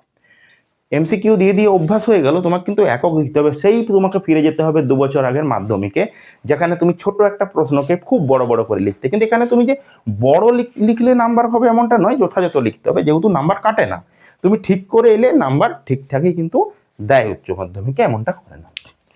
নেক্সট প্রশ্ন, আলোকবাহী তন্তু দুটি ব্যবহারিক প্রয়োগ উল্লেখ করো। আলোকবাহী তন্তু বা অপটিক্যাল ফাইবার, দেখো এটা নিয়ে 2-1বার আরো পরবর্তীকালে পড়েছে, তাই আমি বলে দিচ্ছি যে আলোকবাহী তন্তু কি না। আমরা বললাম যে কোনো মাধ্যমে আলো যখন ঘন থেকে লঘু মাধ্যমে যায় তখন যদি এমন হয় যে আপতন কোণ ঘন মাধ্যম থেকে লঘু মাধ্যমের বিভেদ তলে আপতন কোণ তার সংকট কোণের চেয়ে বেশি হয়ে যায়, তখন এমন হয় যে রশ্মি আর তখন বাইরে বেরোয় না, ও আবার ঘুরে ঘন মাধ্যমে ফিরে চলে আসে, যে ঘটনাটাকে আমরা বলতাম অভ্যন্তরীণ পূর্ণ প্রতিফলন। এই কনসেপ্টকে কাজে লাগিয়ে তৈরি করা হয়েছে আলোকবাহী তন্তু। সেটা কি, তার দুটো স্তর রয়েছে, একটা বাইরের স্তর এবং তার একটা ভিতরের স্তর, যেটা খুবই তো ছোট। এটা বাইরের, এটা খুবই তো ছোট।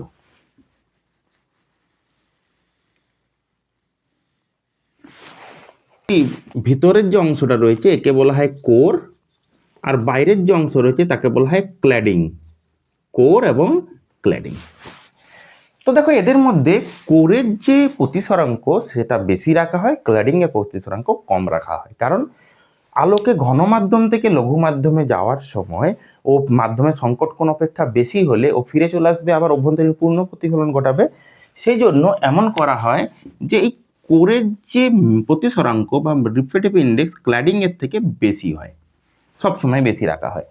এখন ভাবো যদি কোনো আলো, যেহেতু এটা অনেক ছোট অনেক সরু তার, যার মাধ্যম দিয়ে করা হয় কি না, ধরো এটা তো অনেক সরু তার, অনেক সরু, সেই জন্য দেখা যাবে যখন কোনো শূন্য মাধ্যম থেকে আলোক রশ্মি সেখানে পড়ছে, তো সে স্বাভাবিকভাবেই অনেক সরু হওয়ার জন্য এর তো এর যে আপতন কোণ সেটা সংকট কোণের চেয়ে সবসময় থাকবে বেশি। যার জন্য কি হবে, এখানে কোনো প্রকার ওই মাধ্যমে যে কোনো নষ্ট হবে না, সেটা পরপরই রিফ্লেক্ট করে আবার ফিরে চলে আসবে। এরকম করতে করতে আলো কিন্তু যেতে থাকবে, প্রত্যেকটা মুহূর্তেই আপতন কোণ হবে তার সংকট কোণের চেয়ে বেশি, যার ফলে সে অভ্যন্তরীণ পূর্ণ প্রতিফলন করাবে। সেই জন্য আলো এই নলের মধ্য দিয়ে যেতে থাকবে। তুমি এটা নিশ্চয়ই জানো যে এই অপটিক্যাল ফাইবারের মাধ্যম দিয়ে আলোকে বক্ররেখায় বরাবর পাঠানো যায়, যেটা সরল রেখায় চলতো। এর মাধ্যম দিয়ে কি হয়, ডিজিটাল যে সংকেত সেটাকে পাঠানো হয়, সাথে কোনো সার্জারি করার জন্য যেহেতু খুব সরু এর ব্যাস প্রায় 10⁻⁵ মিটার থেকে হয়, তো যার ফলে এর মাধ্যম দিয়ে তুমি শরীরের কোনো একটা অঙ্গ, শরীরের ভিতরে ধরো তোমার কিডনির ভিতরে কোনো টিউমার হয়েছে, তো এটার মাধ্যম দিয়ে ওই ভিতরের অঙ্গের ছবি তোলা যায়, বা ওই টিউমারকে আমি উচ্চ শক্তির লেজার পাঠিয়ে ধ্বংস করতে পারি। যেহেতু বাকি কোনো অংশে যাবে না, ওই রশ্মি ঠিক ওখানে যেই আঘাত করবে, যেহেতু অনেক সরু, অনেক সুবিধা, তাহলে মাইক্রো সার্জারির কাছে ব্যবহার করা হয় কাজে। তো এখানে প্রশ্ন যেটা থাকে, আলোকবাহী তন্তু কি, এর ব্যবহার কি, এই ধরনের প্রশ্ন থাকে, বা আলোকবাহী তন্তু কি এবং এর দুটি ব্যবহার লেখো। তো আমরা বললাম আলোকবাহী তন্তু হচ্ছে এটাই যে আমরা খুব সরু নলের মধ্য দিয়ে আলো সরলরেখা বরাবর চলে, কিন্তু আমরা খুব সরু নলের মাধ্যম দিয়ে বারবার অভ্যন্তরীণ পূর্ণ প্রতিফলন ঘটিয়ে আলোকে বক্রপথে নিয়ে যাওয়া সম্ভব। এই তোমার কি বলবো, তারকে বলা হচ্ছে অপটিক্যাল ফাইবার। এমনকি ডেটাকে ট্রান্সফার করার জন্য অনেক বেশি সুবিধা এটা তিনটে হয়, যে তামার তারের তুলনায় এর সুবিধা কি, একটা প্রশ্ন। ডেটাকে ট্রান্সফার করার জন্য। 2, আলোকবাহী তন্তু কি এবং আলোকবাহী তন্তুর ব্যবহার উল্লেখ করো। এটাই কিন্তু এর মধ্যে রয়েছে। তুমি নিশ্চয়ই জানো যে বড় বড় যে ডেটা যে পাঠানো হয়, মানে ক্যালিফোর্নিয়ার থেকে সমুদ্রের নিচে পুরো ডেটা তারকে এইভাবে বেছানো রয়েছে ইন্ডিয়া বা আরও সমস্ত দেশে, যাতে করে খুব দ্রুত সংকেতকে পাঠানো যায় বা নিয়ে আসা যায়। কারো যদি মনে হয় যে এটা কীভাবে গুছিয়ে লিখবে, তো তার জন্য বলি হোয়াটসঅ্যাপে আমাকে মেসেজ করো, আমি কিন্তু তোমাকে পাঠিয়ে দেবো নোটটা। হ্যাঁ, হোয়াটসঅ্যাপে মেসেজ করো, অবশ্যই আমি কিন্তু নোটটা পাঠিয়ে দেবো। চলো পরেরটায় যাই। ভালো একটা অঙ্ক দিয়েছে, আমরা এই অঙ্কটা করছি 2016 সালে, কারণ এর একটা থিওরি রয়েছে। তার পরের বছরেই তার থিওরিটা দিয়েছিল, তার আগের বছর অঙ্কটা দিয়েছে, যার ফলে আমরা এটাকে একটু রাখছি। আমরা 2016 প্রমাণটা করছি, 16 প্রশ্নটা, তারপর আমরা 15টা কিন্তু সলভ করব। তাহলে আমরা কিন্তু 2016তে চলে যাই। কাকে বলে? সংকট কোণ বললামই। আলো যখন ঘন মাধ্যম থেকে লঘু মাধ্যমে যে আপতন কোণের জন্য প্রতিসরণ কোণ 90 ডিগ্রি হয়ে যায়, অর্থাৎ আলো বিভেদ তল বরাবর ঘেঁষে চলে যায়, সেই কোণকে বলা হয় তো সংকট কোণ। আবার বারবার রিপিট করতে ভালো লাগছে না? বুঝে নিয়ে যাও আমি কি বলতে চাইছি। না, চলো সিরিয়াস হয়ে যাই, সামনে পরীক্ষা। তো পরে বলেছে একটি দীপ্ত বস্তুকে মিউ প্রতিসরাঙ্কের মাধ্যমে এইচ গভীরতায় রাখা আছে।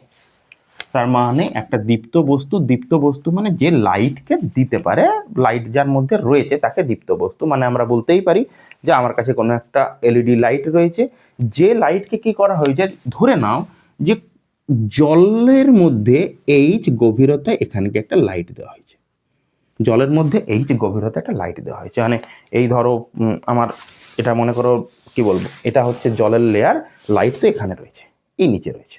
এখানে যদি ওই লাইটকে আমি উপর দিকে ফোকাসিং করি, ওই লাইট কি হবে, চারপাশে ছড়িয়ে যাবে, তাই না?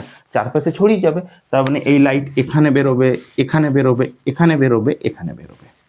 তো আমি মনে করছি যে লাইট এখান থেকে এখানে বেরোচ্ছে, তো দেখো ঘন মাধ্যম থেকে লাইট তো লঘু মাধ্যমের দিকে যাচ্ছে। ঘন মাধ্যম থেকে লঘু মাধ্যমে যাওয়ার সময় আমরা জানি ও অঙ্কিত অভিলম্বে দূরে সরে যায়, যার ফলে ও যত দূর যাবে তত দূরে সরে যাবে। দেখো এটা দিয়ে বেরোবে, এটা দিয়ে বেরোবে, চারপাশ দিয়েই বেরোবে, মানে ওটা গোল করে আমরা যদি একটা গোল তৈরি করি যে এই ব্যাসার্ধের মধ্যেও চারপাশেই লাইট তো বাইরে বেরোবে। মিনস ধরো লাইট এখানে রয়েছে, লাইটকে আমি দিয়েছি জলের নিচে, যার ফলে আমি যদি লাইট টিপে অরোরা করে ঠিক এরকমভাবে একটা ব্যাসার্ধ করে কিন্তু লাইট বেরোবে। কেন পুরো অঞ্চল জুড়ে বেরোবে না? কারণ এটাই হচ্ছে কারণ, ঘন মাধ্যম থেকে লঘু মাধ্যমে যাওয়ার সময় ওই অঙ্কিত অভিলম্বের দিকে থেকে দূরে সরে যায়, যার ফলে এমন একটা কোণ তো আসবে যে কোণটাকে আমরা বলছি মাধ্যমের সংকট কোণ থিটাসি, তার জন্য ওর প্রতিফলন সরণ যে কোণ হবে সেটা তো হয়ে যাবে 90। এবং এর থেকে যদি বেশি কোণে আপাতন হয়, মানে পরবর্তী রশ্মি যে এটা যে এখানে পড়ছে তার আপতন কোণ তো সংকট কোণ অপেক্ষা বেশি, সেই জন্য সে আর প্রতিফলন আর সে লঘু মাধ্যমে বেরোবে না, সে এই মাধ্যম দিয়ে ব্যাক করে চলে আসবে। তার মানে একটা কোণ পর্যন্তই রশ্মি বেরোবে, তার থেকে বেশি বেরোবে না। তো তোমাকে বলেছে এই যে বৃত্তাকার পথে আলো বেরোচ্ছে এর ব্যাসার্ধের বলেছে দেখাও যে ব্যাসার্ধ দিয়ে আলো নির্গত হবে সেই ব্যাসার্ধের মান আর সমান h/√μ² - 1। এটা তোমাকে দেখাতে বলেছে। মিউ কি? মিউ হচ্ছে এই মাধ্যমের পরম প্রতিসরাঙ্ক, এটা তোমাকে কিন্তু চেয়েছে। চলো প্রমাণটা আমরা করি। এটা দেখো থিটাসি, মিনস এটাও তো হয়ে যাবে থিটাসি। আই হোপ এটা পারবে, মাধ্যমিক থেকে পড়েছো। এমনটা নয় যে অবশ্য অনেকেই এমন আছে যারা মাধ্যমিকে লাস্ট পড়া পড়েছে, তারপর তার পড়াশোনার সাথে তার একটু সম্পর্ক একটু আদায় কাজকলায় ছিল, আবার নতুন করে তার সামনে পরীক্ষা আসার জন্য তার মনে হয়েছে যে একটু পড়তে হবে। তো তাদেরকেও বলি যে এটা মন দিয়ে করে যাও, লাস্ট এই পার্টগুলো মন দিয়ে করে যাও, রেজাল্ট ভালো হবে যদি তুমি খাতাতে মাথার থেকে যা মাথাতে নিচ্ছ সেই মাথার থেকে তুমি বার করতে পারো। এটা ঠিকই যে ধরো আর 1 মাস রয়েছে, মানে 1 মাস তো নেই, আমি বললাম কতদিন আছে, 15-16 দিন হয়তো হবে, আর মাথাতে জোর দিয়ে হিসাব করছি না কতদিন। তো এটা আমার বলার যে দেখো তোমার এই পরিশ্রম, তুমি যে এখন পরিশ্রম করছো, এই যে তুমি দিনে 12-14 ঘন্টা পড়ার চেষ্টা করছো, কোনোদিন পাচ্ছ বা কোনোদিন টাকাও টপকে যাচ্ছ, এই পরিশ্রমগুলো কিন্তু তুমি ভুলে যাবে। এটা কিন্তু আমি দেখেছি, মানে আমি আমার ক্ষেত্রে দেখেছি, তাই আমি বলি যে পরিশ্রমগুলো তুমি ভুলে যাবে। এটা কিন্তু হয়, তুমি কিছুদিন বাদে এই যে এখন যে পরিশ্রমটা দিচ্ছে, এখন মনে হতে পারে যে আমি ঘুমিয়ে যাই, কাল ভোরে পড়বো, কিন্তু মাথায় রাখো এই কষ্টটা তুমি ভুলে যাবে, কিন্তু তোমার মার্কশিটগুলো রয়ে যাবে, মার্কশিটটা কিন্তু রয়ে যাবে, কিন্তু তুমি পরিশ্রমটা ভুলে যাবে। আজ থেকে 1 বছর বাদে তোমার পরিশ্রম মাথায় থাকবে না, তোমার মার্কশিটটা থেকে যাবে, তাই না? তাই দিন কতকের জন্য তুমি পরিশ্রম করে দাও, তারপর তুমি যা খুশি করো, কারণ মার্কশিটটা রয়ে যাবে সারা জীবনের জন্য। তোমার এই পরিশ্রমগুলো কিন্তু সাময়িক, তাই কষ্ট সাময়িক। তোমার ধৈর্য যদি না হচ্ছে, মনে হচ্ছে যে আর পড়তে পারবো না, আমি বলবো তুমি কিছুক্ষণের জন্য 2 মিনিটের জন্য বাইরে যাও, না না না না, একদমই পরিকল্পনা করে, আমি জানি অনেকেই শুরু করে দিয়েছে, আমি একদমই পরিকল্পনা করবে না যে আমি একটু বিরক্ত হচ্ছি, বোর হচ্ছে, একটু ইনস্টাগ্রামটা ঘাঁটি, একদমই না। আর মন বসাতে পারবে না। যদি একবার তুমি ইনস্টাগ্রামে চলে গেছো, একবার তুমি যদি শর্টসে চলে গেছো, একবার তুমি যদি রিলে চলে গেছো, তুমি আর মন বসাতে পারবে না, সে ইনস্টাতেই হোক ইউটিউবেই হোক।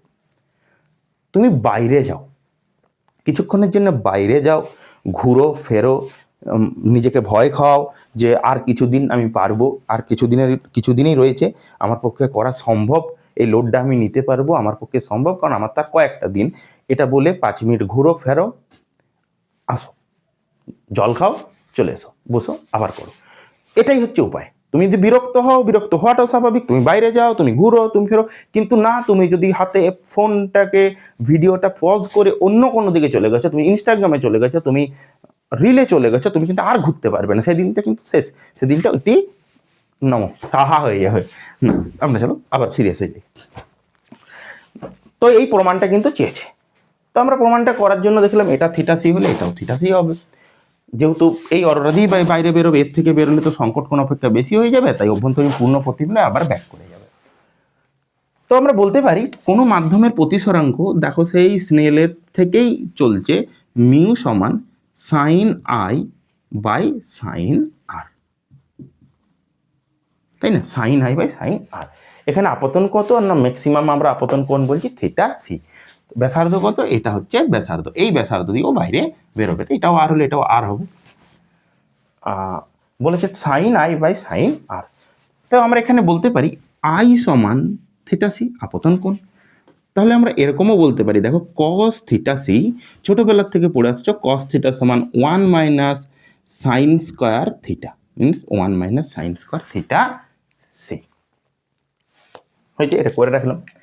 দেখো এই যদি আমি একটা সমকোণী ত্রিভুজকে হাতে নিই, মানে হাতে নিব না, এখানে নিচ্ছি, হাতে নিয়ে সিরিয়াস, সমকোণী ত্রিভুজকে যদি আমরা হাতে নিই, তাহলে আমরা বলতে পারি ট্যান থিটা সমান বা ট্যান থিটা সি সমান sine theta C by cos theta C. এ হচ্ছে আমার গরিবের কস থিটা সি।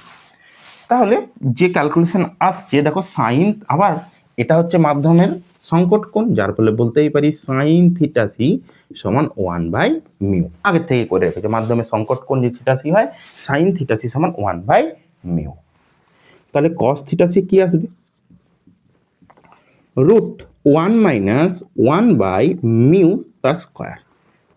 তাহলে দেখো চলে আসছে রুট মিউ স্কোয়ার মাইনাস 1, রুটের বাইরে বার করে দিলে মিউ, রুটের বাইরে যদি বার করে দিই তাহলে তো মিউ চলে আসছে।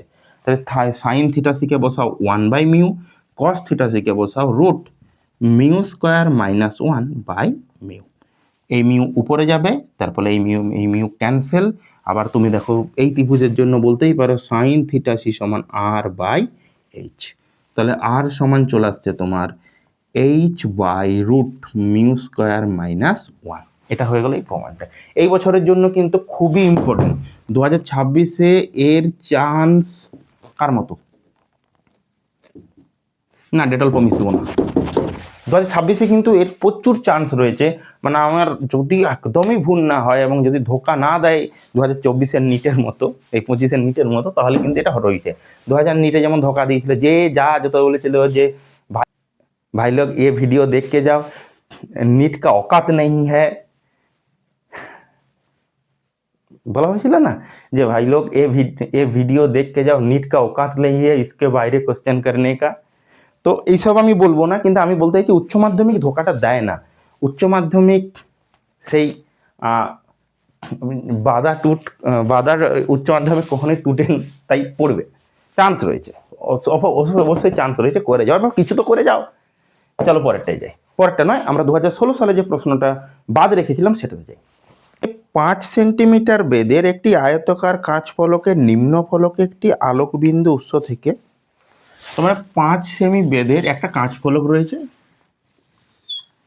এটা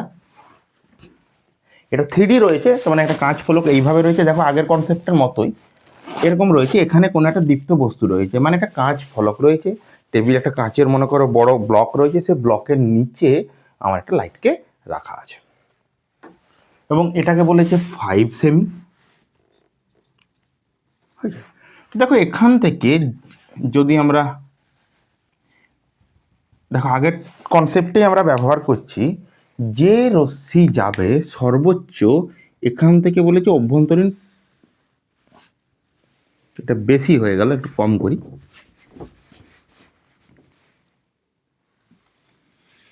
এখানে পড়লো, দেখো এর যদি রশ্মি যেখানে পড়ছে এর কোণ যদি মাধ্যমের সংকট কোণ অপেক্ষা বেশি হয়, তাহলে অভ্যন্তরীণ পূর্ণ প্রতিফলন হয়ে যাবে, যার ফলে আমি এটা মনে করছি অভ্যন্তরীণ পূর্ণ প্রতিফলন হয়ে এবার এখানে পড়লো।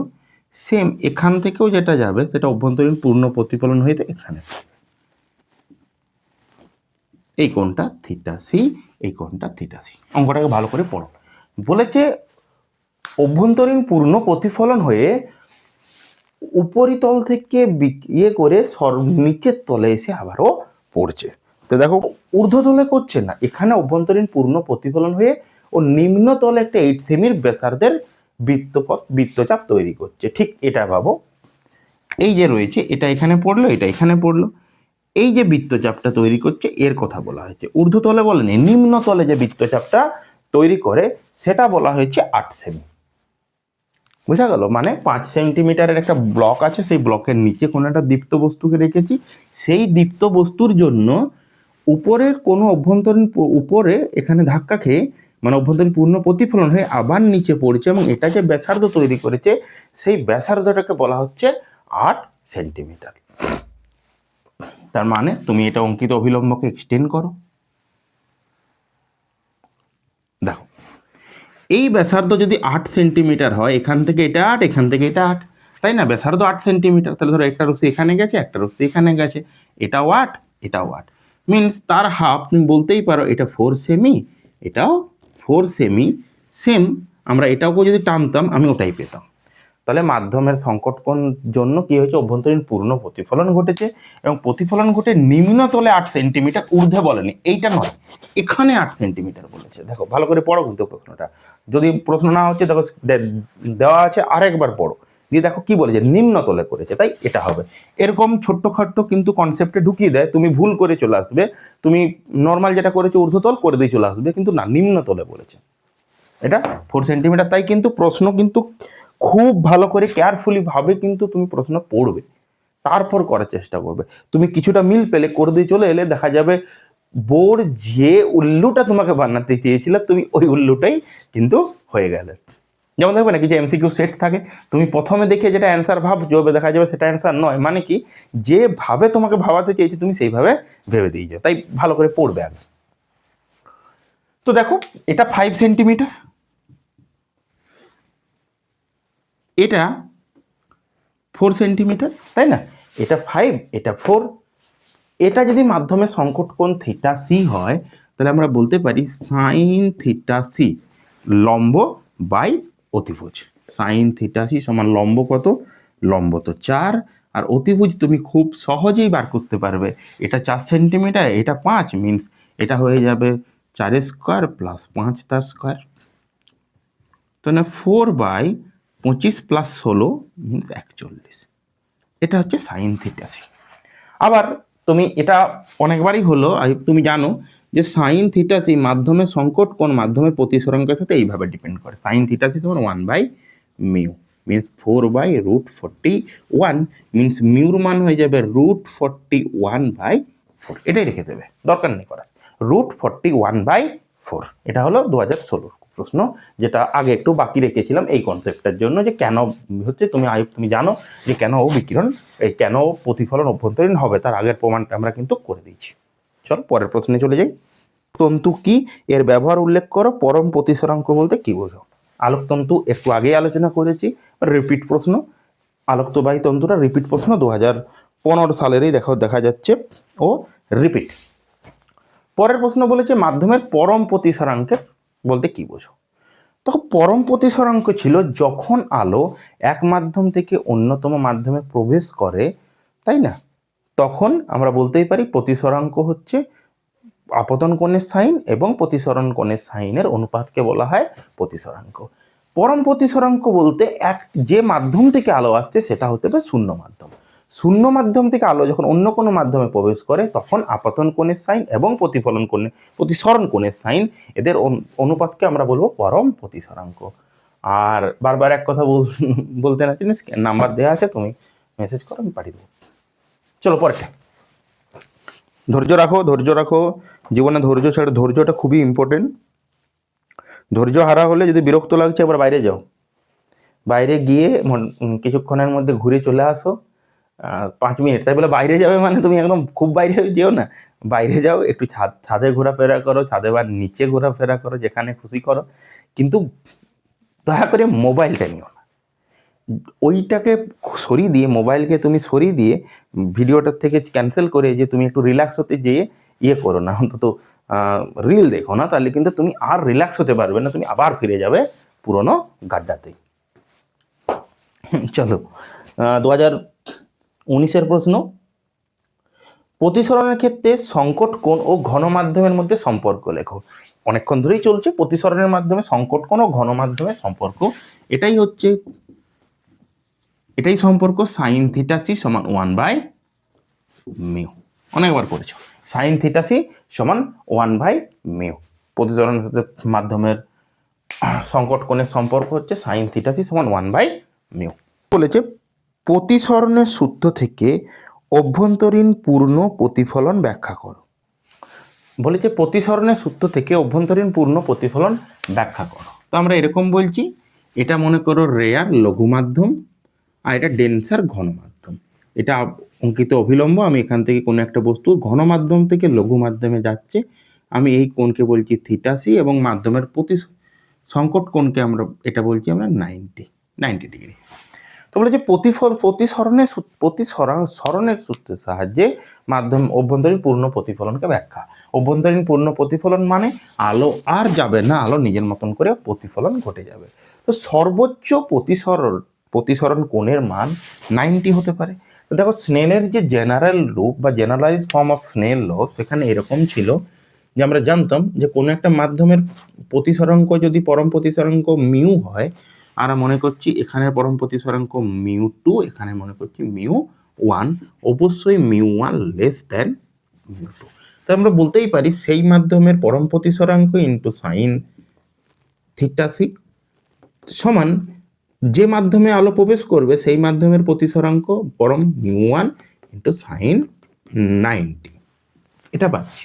তাহলে সেই হিসাবে বলতেই পারি সাইন থিটাসি মানে তোমার চলে আসছে μ1/μ2, বা আমরা এটাকে বলতে পারি আমরা দেখো 2μ1, তাই না?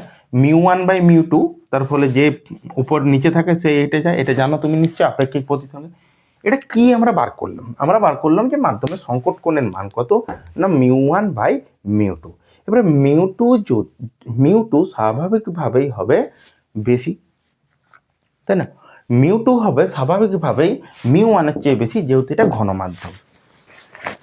তো যদি সংকট কোণকে অভ্যন্তরীণ পূর্ণ প্রতিফলনকে ব্যাখ্যা করতে গিয়ে আমরা বলতে পারি যে যদি মাধ্যমের প্রতিসরাঙ্ক একটা কনস্ট্যান্ট মান যেখানে 90 ডিগ্রি হচ্ছে এটা কনস্ট্যান্ট মান, এটার কিন্তু চেঞ্জ তোমার হবে না যদি প্রতিসরণকে আমরা চেঞ্জ না করি।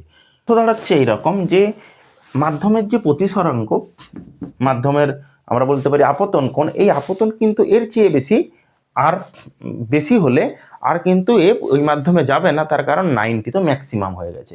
এরপর আর কোনো আপতন প্রতিসরণ কোণের মান হতে পারে না। আমরা সেটাকেই ব্যাখ্যা করছি অভ্যন্তরীণ পূর্ণ প্রতিফলনের কে ব্যাখ্যা করছি আমার প্রতিসরণের সূত্র দিয়ে। এর অর্থ দাঁড়াচ্ছে যে সর্বোচ্চ প্রতিসরণ কোণ 90 হতে পারে, এর থেকে বেশি হতে পারে না। তার মানে এই আপতন কোণের পর কোনো বড় আপতন কোণ হলে এই প্রতিসরণ আর ঘটবে না। এটাই ছিল তোমার মাধ্যমের প্রতিসরাঙ্কের সাথে এই প্রতিসরণের সূত্রের সাহায্যে অভ্যন্তরীণ পূর্ণ প্রতিফলনের ব্যাখ্যা। আবার একই কথা বলবো না বারবার। হ্যাঁ, তারপরের প্রশ্ন, টি বেদের একটি আয়তাকার কাঁচ ফলকের উপর একটি আলোকরশ্মি থিটা কোণে আপতিত হলো, কাঁচের প্রতিসরাঙ্ক মিউ হলে দেখাও ফলকটি থেকে নির্গত রশ্মি এবং আপতিত রশ্মির মধ্যে লম্ব দূরত্ব। দেখো এই প্রমাণটা বহুবার হয়েছে, তুমি করেওছো আশা করি। তো তোমাকে এরকম বলেছে যে একটা সমান্তরাল কাঁচ ফলক রয়েছে, এই কাঁচ ফলক রয়েছে, সেই ফলকে আমি মনে করছি কোনো একটা রশ্মি এখানে আপতন হলো, কি হবে, অঙ্কিত অভিলম্বের থেকে ঘুরে দূরে চলে যাবে, কারণ এটা ডেন্সার মিডিয়াম, যার ফলে আপতন হলো, অঙ্কিত অভিলম্বের থেকে দিকে সরে চলে আসবে, যেহেতু ঘনমাধ্যম দিকে সরে এসে এখানে পড়লো। এখানে পড়ার পর দেখো আবার ঘনমাধ্যম থেকে লঘু মাধ্যমে আপতন হচ্ছে, যার ফলে অঙ্কিত অভিলম্বের থেকে ও চলে যাবে তো দূরে। কি হলো না, কোনো একটা রশ্মি একটা কোণে আপতন হলো, যে কোণটা আই, এবং এর প্রতিসরণ কোণ বলছি আর, এবং দ্বিতীয় ক্ষেত্রে যখন আবার আপতন হলো, তখন দেখো প্রথমে লঘু মাধ্যম থেকে ঘন মাধ্যম থেকে অঙ্কিত অভিলম্বের দিকে সরে গেছে, পরে যখন হচ্ছে তখন আবার ঘন মাধ্যম থেকে লঘু মাধ্যম, যার ফলে অঙ্কিত অভিলম্বের থেকে দূরে সরে গেছে। তুমি মাধ্যমিকে এটা পড়েছিলে যে এই ক্ষেত্রে কোন রকম রশ্মির কৌণিক বিচ্যুতি হয় না, কিছু শুধুমাত্র পার্শ্ব সরণ হয়, এবারে লেটারাল ডিসপ্লেসমেন্ট হয়। দেখো এই রশ্মি যদি এটা না থাকতো কাঁচ ফলক, তাহলে রশ্মি এইভাবে যেত, এখন যাচ্ছে এইভাবে। দেখো দুটো রশ্মি পরস্পরের তো সমান্তরাল হওয়ার জন্য এর কোনো কৌণিক বিচ্ছুরণ হবে না, এই কৌণিক বিচ্যুতি হবে না, শুধুমাত্র ঘুরে মানে সমান্তরাল পার্শ্ব সরণ হয়ে যাবে। তোমাকে বলেছে যে পার্শ্ব সরণের মান যেটা, সেটা এটা হচ্ছে এইটা দূরে চলে গেছে, নিশ্চয়ই এটা দিয়ে যেত, এখন এটা দিয়ে যাচ্ছে, এই পরিমাণে দূরে চলে গেছে, যেটা আমরা এখানে একটা লম্ব টানলাম, এই পরিমাণ দূরে চলে গেছে, যাচ্ছিল এটা দিয়ে, এখন যাচ্ছে এটা দিয়ে, যার ফলে কতটা পার্শ্ব সরণ হয়েছে না, এই পরিমাণ পার্শ্ব সরণ হয়েছে।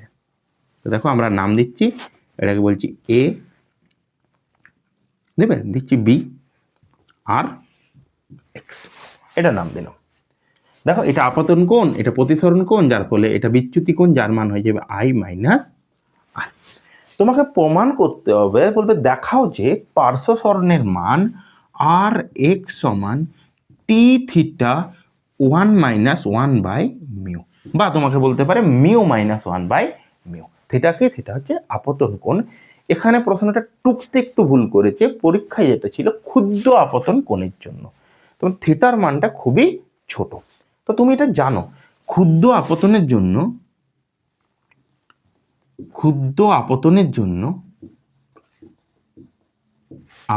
জন্য তুমি বলতেই পারো সাইন থিটাকে আমরা শুধু থিটা নিই, এবং কস থিটাকে আমরা বলে দিই 1। ক্ষুদ্র আপতনের জন্য সাইন থিটাকে আমরা থিটা নেবো, কস থিটাকে আমরা বলবো 1, বা আপতন কোণ। তাহলে আমরা করি এই প্রমাণটা। এই বছর প্রচুর পরীক্ষার চান্স আছে এটা দেওয়ার, কারণ 2025 সালে কোনো প্রতিসরণ থেকে প্রশ্ন পড়েনি, 26-এ হলেও হতে পারে, দিতে পারে। তো দেখো আমার বেদ বলা আছে এখানে টি, কাঁচ ফলকের বেদ টি। তাহলে আমরা সর্বপ্রথম বার করব এর সাহায্যে এ আর কে। আমরা বলতে পারি এ আর, এটা যদি আর হয় তাহলে বলতে পারি কস থিটা সমান লম্ব বাই অতিভুজ, লম্ব বাই অতিভুজ, তাহলে অতিভুজ সমান হয়ে যাচ্ছে লম্ব বাই কস থিটা। লম্ব কত? লম্বর মান হচ্ছে এ বি বাই কস থিটা।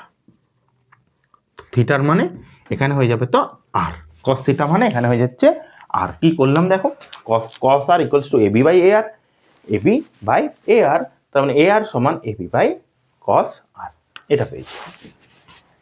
দ্বিতীয় দেখো, আমরা এই ত্রিভুজটা নিতে পারি এ আর এক্স, এটা লম্ব এ আর এক্স, এর ক্ষেত্রে এই কোণটাকে আমরা বলছি সাইন আই মাইনাস আর লম্ব বাই অতিভুজ, লম্ব বাই অতিভুজ চলে আসবে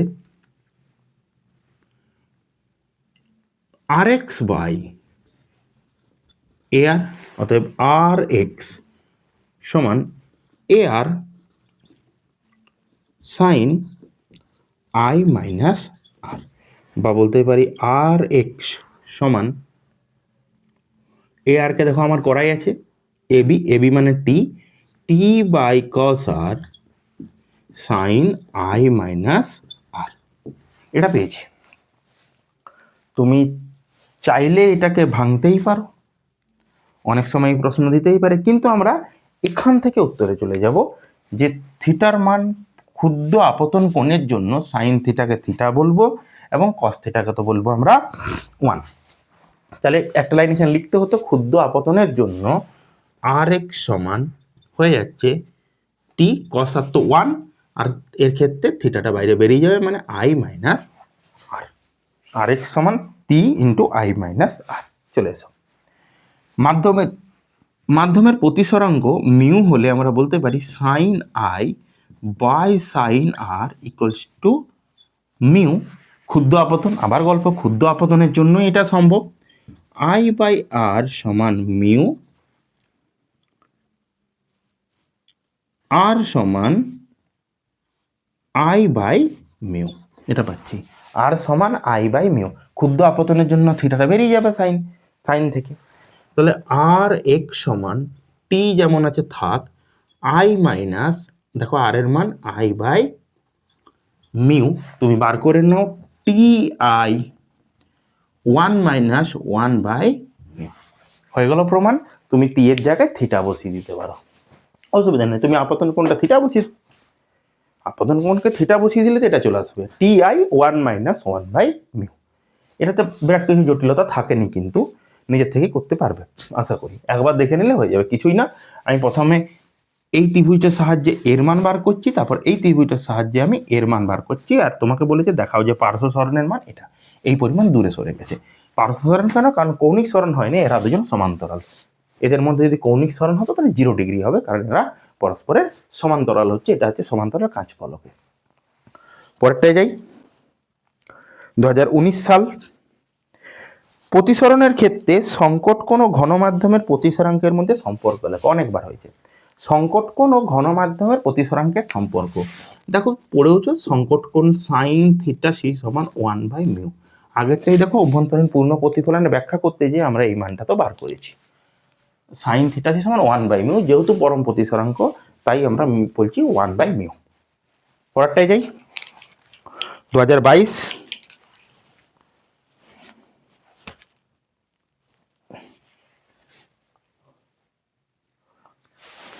2022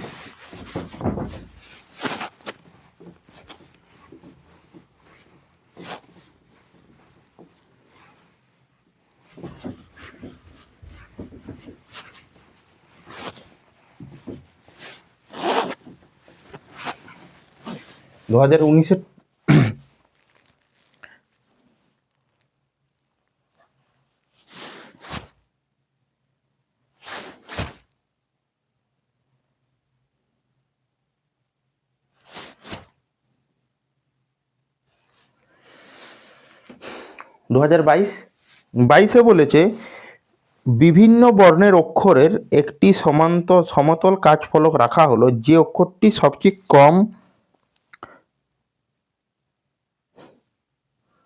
22 বলেছে বিভিন্ন বর্ণের অক্ষরের উপর একটি সমতল কাঁচফলক রাখা হলো, যে অক্ষরটি সবচেয়ে কম উপরে উঠবে তার মান। তার মানে তোমাকে একটা কাঁচ ফলক রাখা হয়েছে, যেটা হয়েছে এরকম মোটা, মনে করো তোমাকে একটা কাঁচ ফলক রাখা হয়েছে,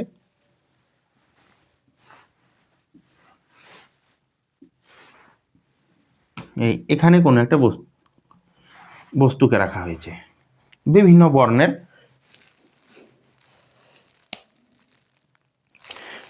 বর্ণের অক্ষরগুলোকে এখানে রাখা হয়েছে। তো আমি বলছি যে সবচেয়ে বেশি উপরে উঠবে তার মান কি। তুমি পড়েছো তুমি যে কোনো একটা মাধ্যমে যদি কোনো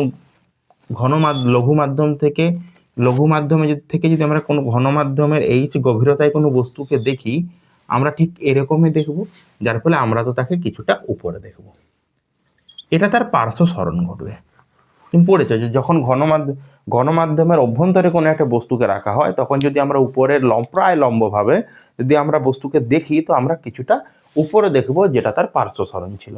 এবং পার্শ্ব সরণের মান যেটা ছিল সেটা, বা আমরা বলতেই পারি যে পার্শ্ব সরণের মান ছিল, যে এটা ডি ডট দিতাম, ডি ডট সমান ডি বাই মিউ, এটাকে বলা হতো প্রকৃত গভীরতা, এটাকে বলা হতো আপাত গভীরতা।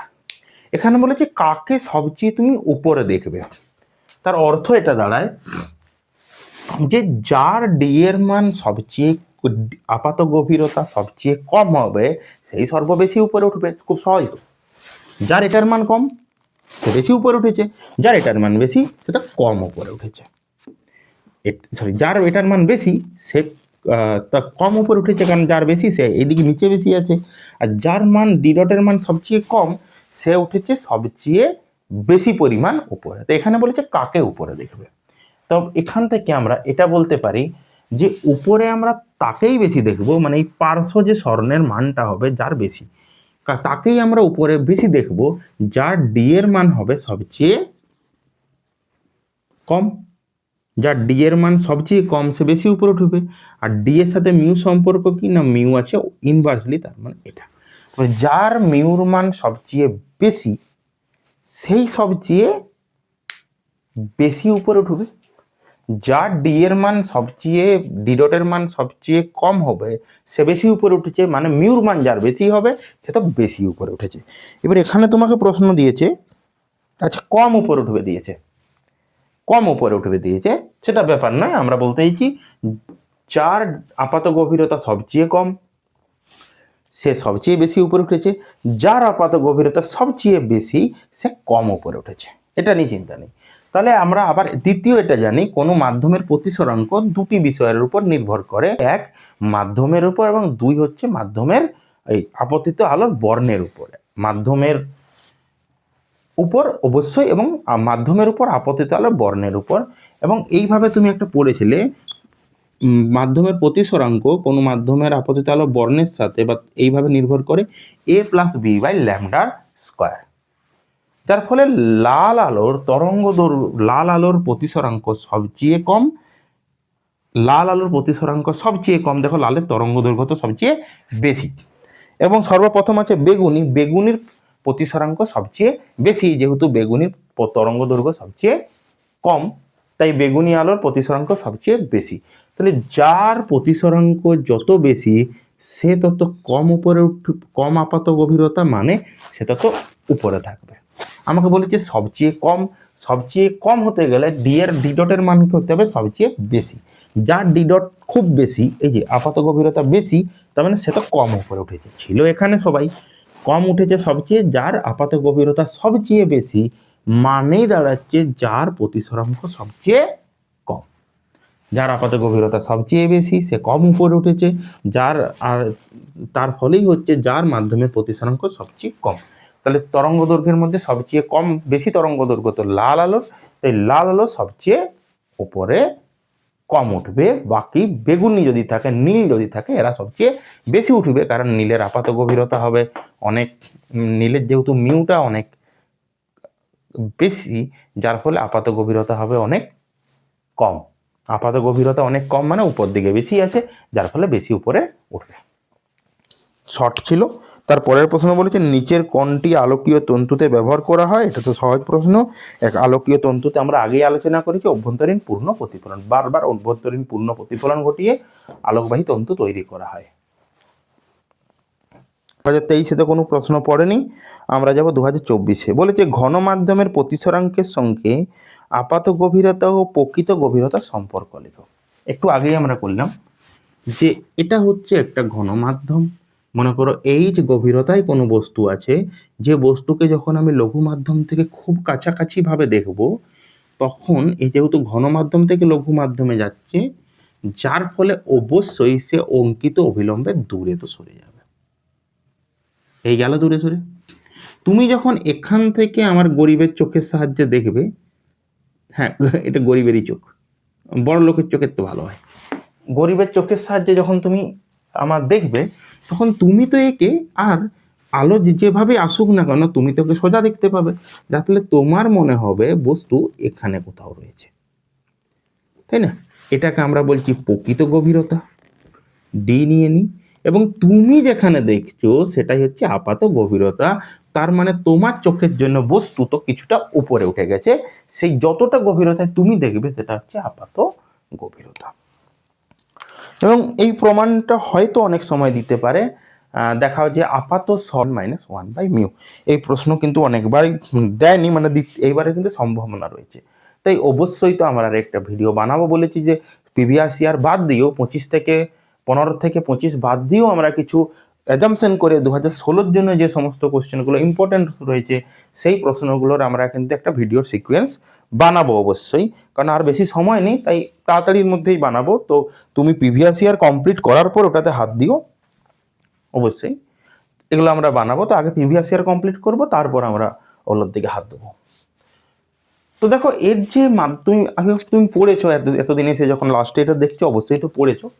তো মাধ্যমের যে আপাত গভীরতা ডি ড্যাশ সমান ডি বাই তো ওই মাধ্যমের প্রতিসরাঙ্ক, এটাই হলো ডি ড্যাশ সমান ডি বাই ওই মাধ্যমের প্রতিসরাঙ্ক। এটাই হচ্ছে মাধ্যমের আপাত গভীরতা, প্রকৃত গভীরতা এবং মাধ্যমের প্রতিসরাঙ্কের সাথে সম্পর্ক। তাহলে তোমাকে যদি বলা হয় আপাত সরণ কত হয়েছে, না এটাকে আমরা বলছি আপাত সরণ। আপাত সরণকে আমরা বলি যে ডেল ডি, দেখো প্রকৃত গভীরতা বাই এটা সরণ হয়েছে তো না মাধ্যমের, আগে তুমি অরিজিনালি আছে ডি তে, তুমি দেখছো ডি ওয়ানে, তাহলে সরণ হয়েছে এটা D minus D dash means D minus D by mu সমান D into 1 minus D by mu. আসলে এই প্রমাণটা করেই দিই, তাহলে আমাকে পরের বারের ভিডিওর জন্য এই প্রমাণটা করতে হবে না, এই প্রমাণটা করেই দিচ্ছি। দেখো এই প্রমাণটা করার জন্য তোমাকে বিরাট কিছু খাটতে হবে না, একবার নোটটা দেখলেই তোমার হয়ে যাবে। আবার বারবার একই কথা বলতে ভালো লাগে না, তুমি জানো কি করতে হবে। তো এটা নোটটা একবার দেখলেই তুমি পারবে, আমি বলে দিচ্ছি। তো এটা দেখো মাধ্যমের এটা হচ্ছে আপাতন কোণ আই, এটা প্রতিসরণ কোণ আর, যার ফলে এই পুরো কোণটা হয়ে যাবে আই, তাই না? এই কোণটা আই হলে এর সাথে এটা বিপরীত কোণ, তাই আই হয়ে যাবে, এটা প্রতিসরণ কোণ আর। এটা আই হলে আই হোপ আমি জানি এটা আই, এটা আর হলে আই হোপ আমি জানি এটা আর, আই এবং আর। এবারে দেখো এটা খুব কাছাকাছি আপতনের জন্য, তুমি রাস্তার থেকে দেখছো না, তুমি জাস্ট লম্ব আপতন, মানে এই অ্যাঙ্গেলটা খুবই ছোট, এই অ্যাঙ্গেলটা বিরাট কিছু নয়, এটা খুবই ছোট, খুবই ছোট, প্রায় এখান থেকে এখানে, প্রায় এখান থেকে এখানে, খুবই ছোট। তো মনে করছি এটা হচ্ছে এ আর এটার নাম দিচ্ছি বি। আমরা বলতে পারি সাইন আই সমান, এই যে একটা সমকোণী ত্রিভুজ হয়েছে, সাইন আই সমান লম্ব তো এ বি বাই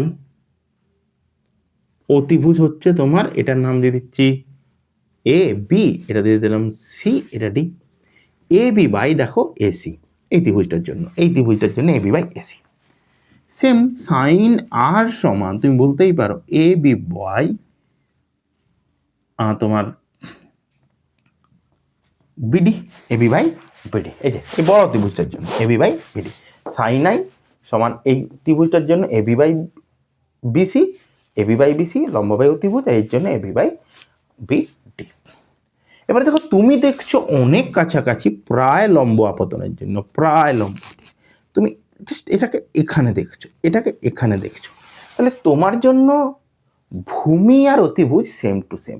ধরো আমি তোমাকে এইরকম একটা ক্ষুদ্র আপতনের ত্রিভুজ তৈরি করে দিলাম, হ্যাঁ এটা হচ্ছে ক্ষুদ্র আপতন, এটা থিটা। তো তুমি দেখো তোমার জন্য কোনটা ভূমি কোনটা লম্ব, এই অতিভুজ, ভূমি আর অতিভুজ দেখো তোমার কাছে প্রায় সেম, এটা ভূমি কি এটা ভূমি।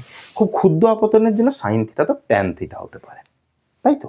সাইন থিটা ট্যান থিটা হতে পারে। তাহলে আমরা পরের লাইন অবশ্যই আর বলতে হবে না, তুমি জানো কি করবে। তো sine I by sine R, আমরা মানে জানি মাধ্যমের প্রতিসরাঙ্ক মিউ সমান সাইন আই বাই তো সাইন আর। তুমি চাইলে একে বলতেই পারো tan I by tan R, কারণ ক্ষুদ্র আপতন, tan I by tan R, যার ফলে খুব সহজেই হয়ে যাবে তোমার tan I by tan R.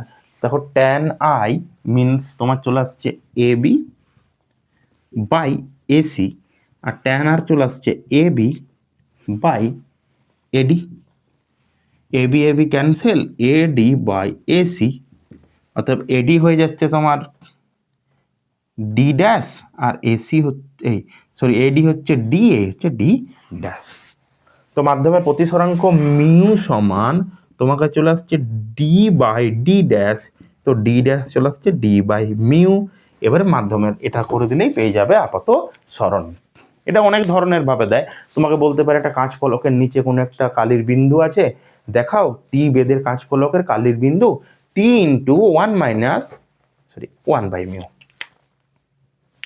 Mu, D by mu হবে না, এটা 1/μ হবে। তো তোমাকে বলতেই পারে যে কোনো কাঁচ ফলকের মধ্যে তোমার ডি বাই ডি ড্যাশ, এই তোমাকে বলতে পারে কাঁচ ফলকের যতটা কোণে তোমাকে বলতেই পারে যে একটা কাঁচ ফলকের টি বেদের একটি কাঁচ ফলকের নিচে কালির বিন্দু আছে, দেখাও যে কালির বিন্দুটি টি ইন্টু 1/1 উপরে উঠে চলে আসবে। যে কোনো একটা পাত্র আছে যেখানে D1 গভীরতায় μ1 প্রতিসরাঙ্কের একটি তরল আছে, এবং বাকি যে অংশটা রয়েছে এখানে কিছু একটা, এটা আছে D2 পরিমাণ, D2 উচ্চতা পরিমাণ μ2 একটা তরল। তোমাকে বলে যে উপর থেকে দেখলে বস্তুটির আপাত গভীরতা, তোমাকে বলেছে বস্তুটিকে উপর থেকে দেখলে বস্তুর আপাত গভীরতা হবে D1/μ1 প্লাস D2/μ2। খুবই ইম্পর্টেন্ট প্রশ্ন এই বছরের জন্য, খুবই ইম্পর্টেন্ট। এটা তোমাকে বলে দিয়েছে যে দুটো আছে, তোমাকে উপর থেকে যদি দেখা হয় দেখাও বস্তুটির যে আপাত গভীরতা হবে সেটা D1/μ1 D2/μ2, এটা বলেছে। তো আমি ধরে নিচ্ছি প্রথমে বস্তু এখানে কোথাও আছে। তাহলে দেখো একটু আগেই তুমি করলে বস্তু যখন ঘন মাধ্যম থেকে লঘু মাধ্যমে রশ্মি যাবে, মিন্স উল্টো দিক থেকেই ভাবো না, এদিক থেকে তুমি দেখছো, তো তুমি এখানে কোথাও দেখবে, এই তরলটার ক্ষেত্রে বলছি, এখানে কোথাও দেখবে, এখানে কোথাও দেখবে। তাহলে তুমি একে এখানে D1 না দেখে এই তরল থেকে যদি লক্ষ্য করো, মনে করো তোমার চোখ, গরিবের চোখ এখানে রয়েছে, তুমি যদি এখান থেকে লক্ষ্য করো তার একটা আপাত গভীরতা হবে। নিশ্চয়ই যারা একটু আগে পর্যন্ত ছিলে এই ভিডিওতে তারা এটা তো অবশ্যই বলে দেবে যে এই যে আপাত গভীরতা হবে যদি তরলের এখান থেকে আমি জলে ডুবে ডুবে দেখি, তার মান তো হয়ে যাবে, যেটাকে আমরা D1 ড্যাশ বলছি, এটা তো হয়ে যাবে D/μ। দাঁড়াও, মিউ কি ছিল? মাধ্যমের পরম প্রতিসরাঙ্ক ছিল, মানে আমরা এটা পেয়েছিলাম শূন্য মাধ্যম থেকে এখানে কোনো মাধ্যমে, তাহলে এক্ষেত্রেও হবে μ2 থেকে μ1, তাই তো μ2 থেকে হবে μ1, কারণ তুমি ওখানেও পেয়েছিলে মিউ মানে কি এ মিউ ডাব্লিউ পেয়েছিলে, তাই সেটাকে মিউ বলেছিলে।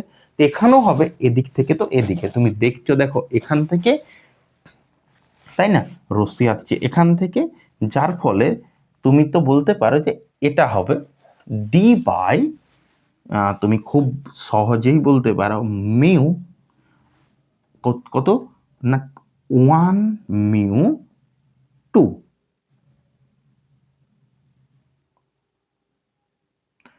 তুমি খুব সহজেই বলতে পারো D1/2μ1।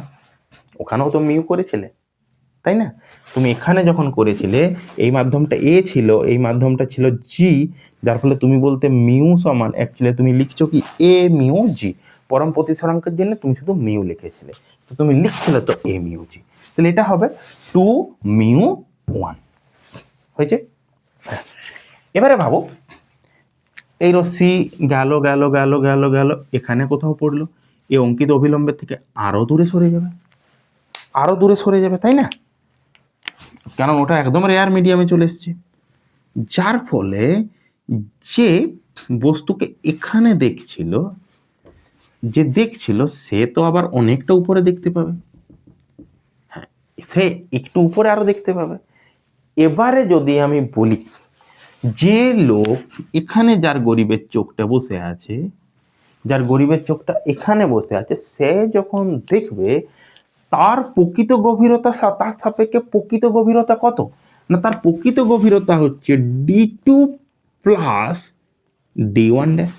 এটাই না দ্বিতীয় তরলের প্রকৃত গভীরতা। দ্বিতীয় তরলের প্রকৃত গভীরতা তো D2 প্লাস D1 ড্যাশ, কারণ এও তো এতটা উপরে দেখছে এই তরলটার জন্য, কিন্তু সে আবার দেখবে আপাত, যার ফলে আমরা বলতে পারি দ্বিতীয় ক্ষেত্রে ওর প্রকৃত গভীরতা হবে, বা প্রকৃত গভীরতা সেটা দেখো এটা চলে আসছে D2 প্লাস D1 ড্যাশ, এটা প্রকৃত গভীরতা। তাহলে যে সর্ব উপরে দেখছে সে যে দেখতে পাবে বা সেটাই চেয়েছে তার আপাত গভীরতা ডি হচ্ছে শুধু ডি, আপাত গভীরতাকে ডি ড্যাশ নিয়ে নিচ্ছি, সমান প্রকৃত গভীরতা বাই মিউ। তো প্রকৃত গভীরতা দেখুন D2 plus D1 dash by, তো দেখো চলে আসছে কোন মাধ্যমে আছে, মিউ টুতে আছে। হ্যালো, মিউ টুতে আছে, কারণ তার প্রকৃত গভীরতা তো প্রথমটার ক্ষেত্রে তৈরি করার মোট গভীরতাটাই দ্বিতীয় ক্ষেত্রে প্রকৃত গভীরতা, কারণ D2 উপর থেকে দেখছে আর প্রথমটার জন্য তো D1 ওর আপাত গভীরতা D1 ড্যাশ হয়েছে, তাহলে এটা দুটোই মিলিয়ে এটা প্রকৃত গভীরতা হচ্ছে দ্বিতীয়র জন্য, কারণ দ্বিতীয়র জন্য এটার জন্য হচ্ছে, যার ফলে আমরা বসাবো D2 বাই প্লাস D1 এর জন্য দেখা বসাচ্ছি D1 বাই, দেখো তুমি এটা জানো যা আপেক্ষিক প্রতিসরাঙ্ক 2 মিউ 1 সমান যেটা নিচে সেটা উপরে আর উপরে যেটা সেটা নিচে, মিউ 1 বাই মিউ 2। তাহলে D1 বাই মিউ 1 উপরে তো উঠে গেল মিউ 2 বাই মিউ 2, কিছুই না, আমি এখানে D1 বাই এটা যেটা ছিল 2 মিউ 1 সেটা বসিয়ে দিলাম মিউ 1 বাই মিউ 2। তুমি আলাদা করে দাও D2 by mu 2 plus D1 mu 2 by mu 1 mu 2, তোমার চলে আসছে D2 by mu 2 plus D1 by mu 2। এ হয়ে গেল 2024 সালের প্রশ্ন। 25-এ তো কিছু দেয়নি, 24-এই যা দিয়েছিল, অথবা 26 সালে কিন্তু প্রতিসরণ চ্যাপ্টারটা খুবই গুরুত্বপূর্ণ হিসাবে রইলো, এটাকে একটু সিরিয়াসের ভাবেই নাও। আমাদের প্রতিসরণ শেষ হলো, এরপর আমরা শুরু করব লেন্সেই সবচেয়ে বেশি প্রশ্ন হয়, এবং এই বছরও লেন্সের থেকেই প্রশ্ন নেওয়ার সম্ভাবনা সবচেয়ে বেশি, তাই লেন্সকে তো অবশ্যই একটু গুরুত্ব দাও, এটা তো বলার। ধৈর্য যদি শেষ হয়ে গেছে আবার ব্রেক নাও, চলে যাও ছাদে ঘুরতে, আমিও একটু ব্রেক নিয়ে নিচ্ছি। ছাদে ছাদ যাবো না, তো ধৈর্য যদি শেষ হয়ে গেছে তো আবার নতুন করে নাও, মনে রাখবে লাস্ট চান্স, শুরুতে যেটা দিয়েছিলাম লাস্ট চান্স অফ রিপাবলিক। যাই হোক চলো, তো আমাদের ধৈর্য রাখতে হবে। চলো ব্রেক, 5 মিনিট ব্রেক নিতে পারো চাইলে, বিনা মোবাইল হাতে নিজে আবার হোয়াটসঅ্যাপটা দেখে নিই, আবার ইনস্টাগ্রামটা দেখে নিই। এটা মাথায় রাখবে, যদি কোনো এমার্জেন্সি মেসেজ আসে, যদি কারো সত্যিই কোনো এমার্জেন্সি থাকে, তা সে কিন্তু তোমাকে হোয়াটসঅ্যাপ বা ইনস্টাগ্রামে মেসেজ কিন্তু করবে না, হোয়াটসঅ্যাপ ইনস্টাগ্রামে মেসেজ কিন্তু সে করবে না, এমার্জেন্সিতে ফোনই তো করে সবাই। মেসেজ শুধু মানে এমার্জেন্সি মেসেজ তো ইনস্টাগ্রামে আসবে না, আর হোয়াটসঅ্যাপে তো আসবে।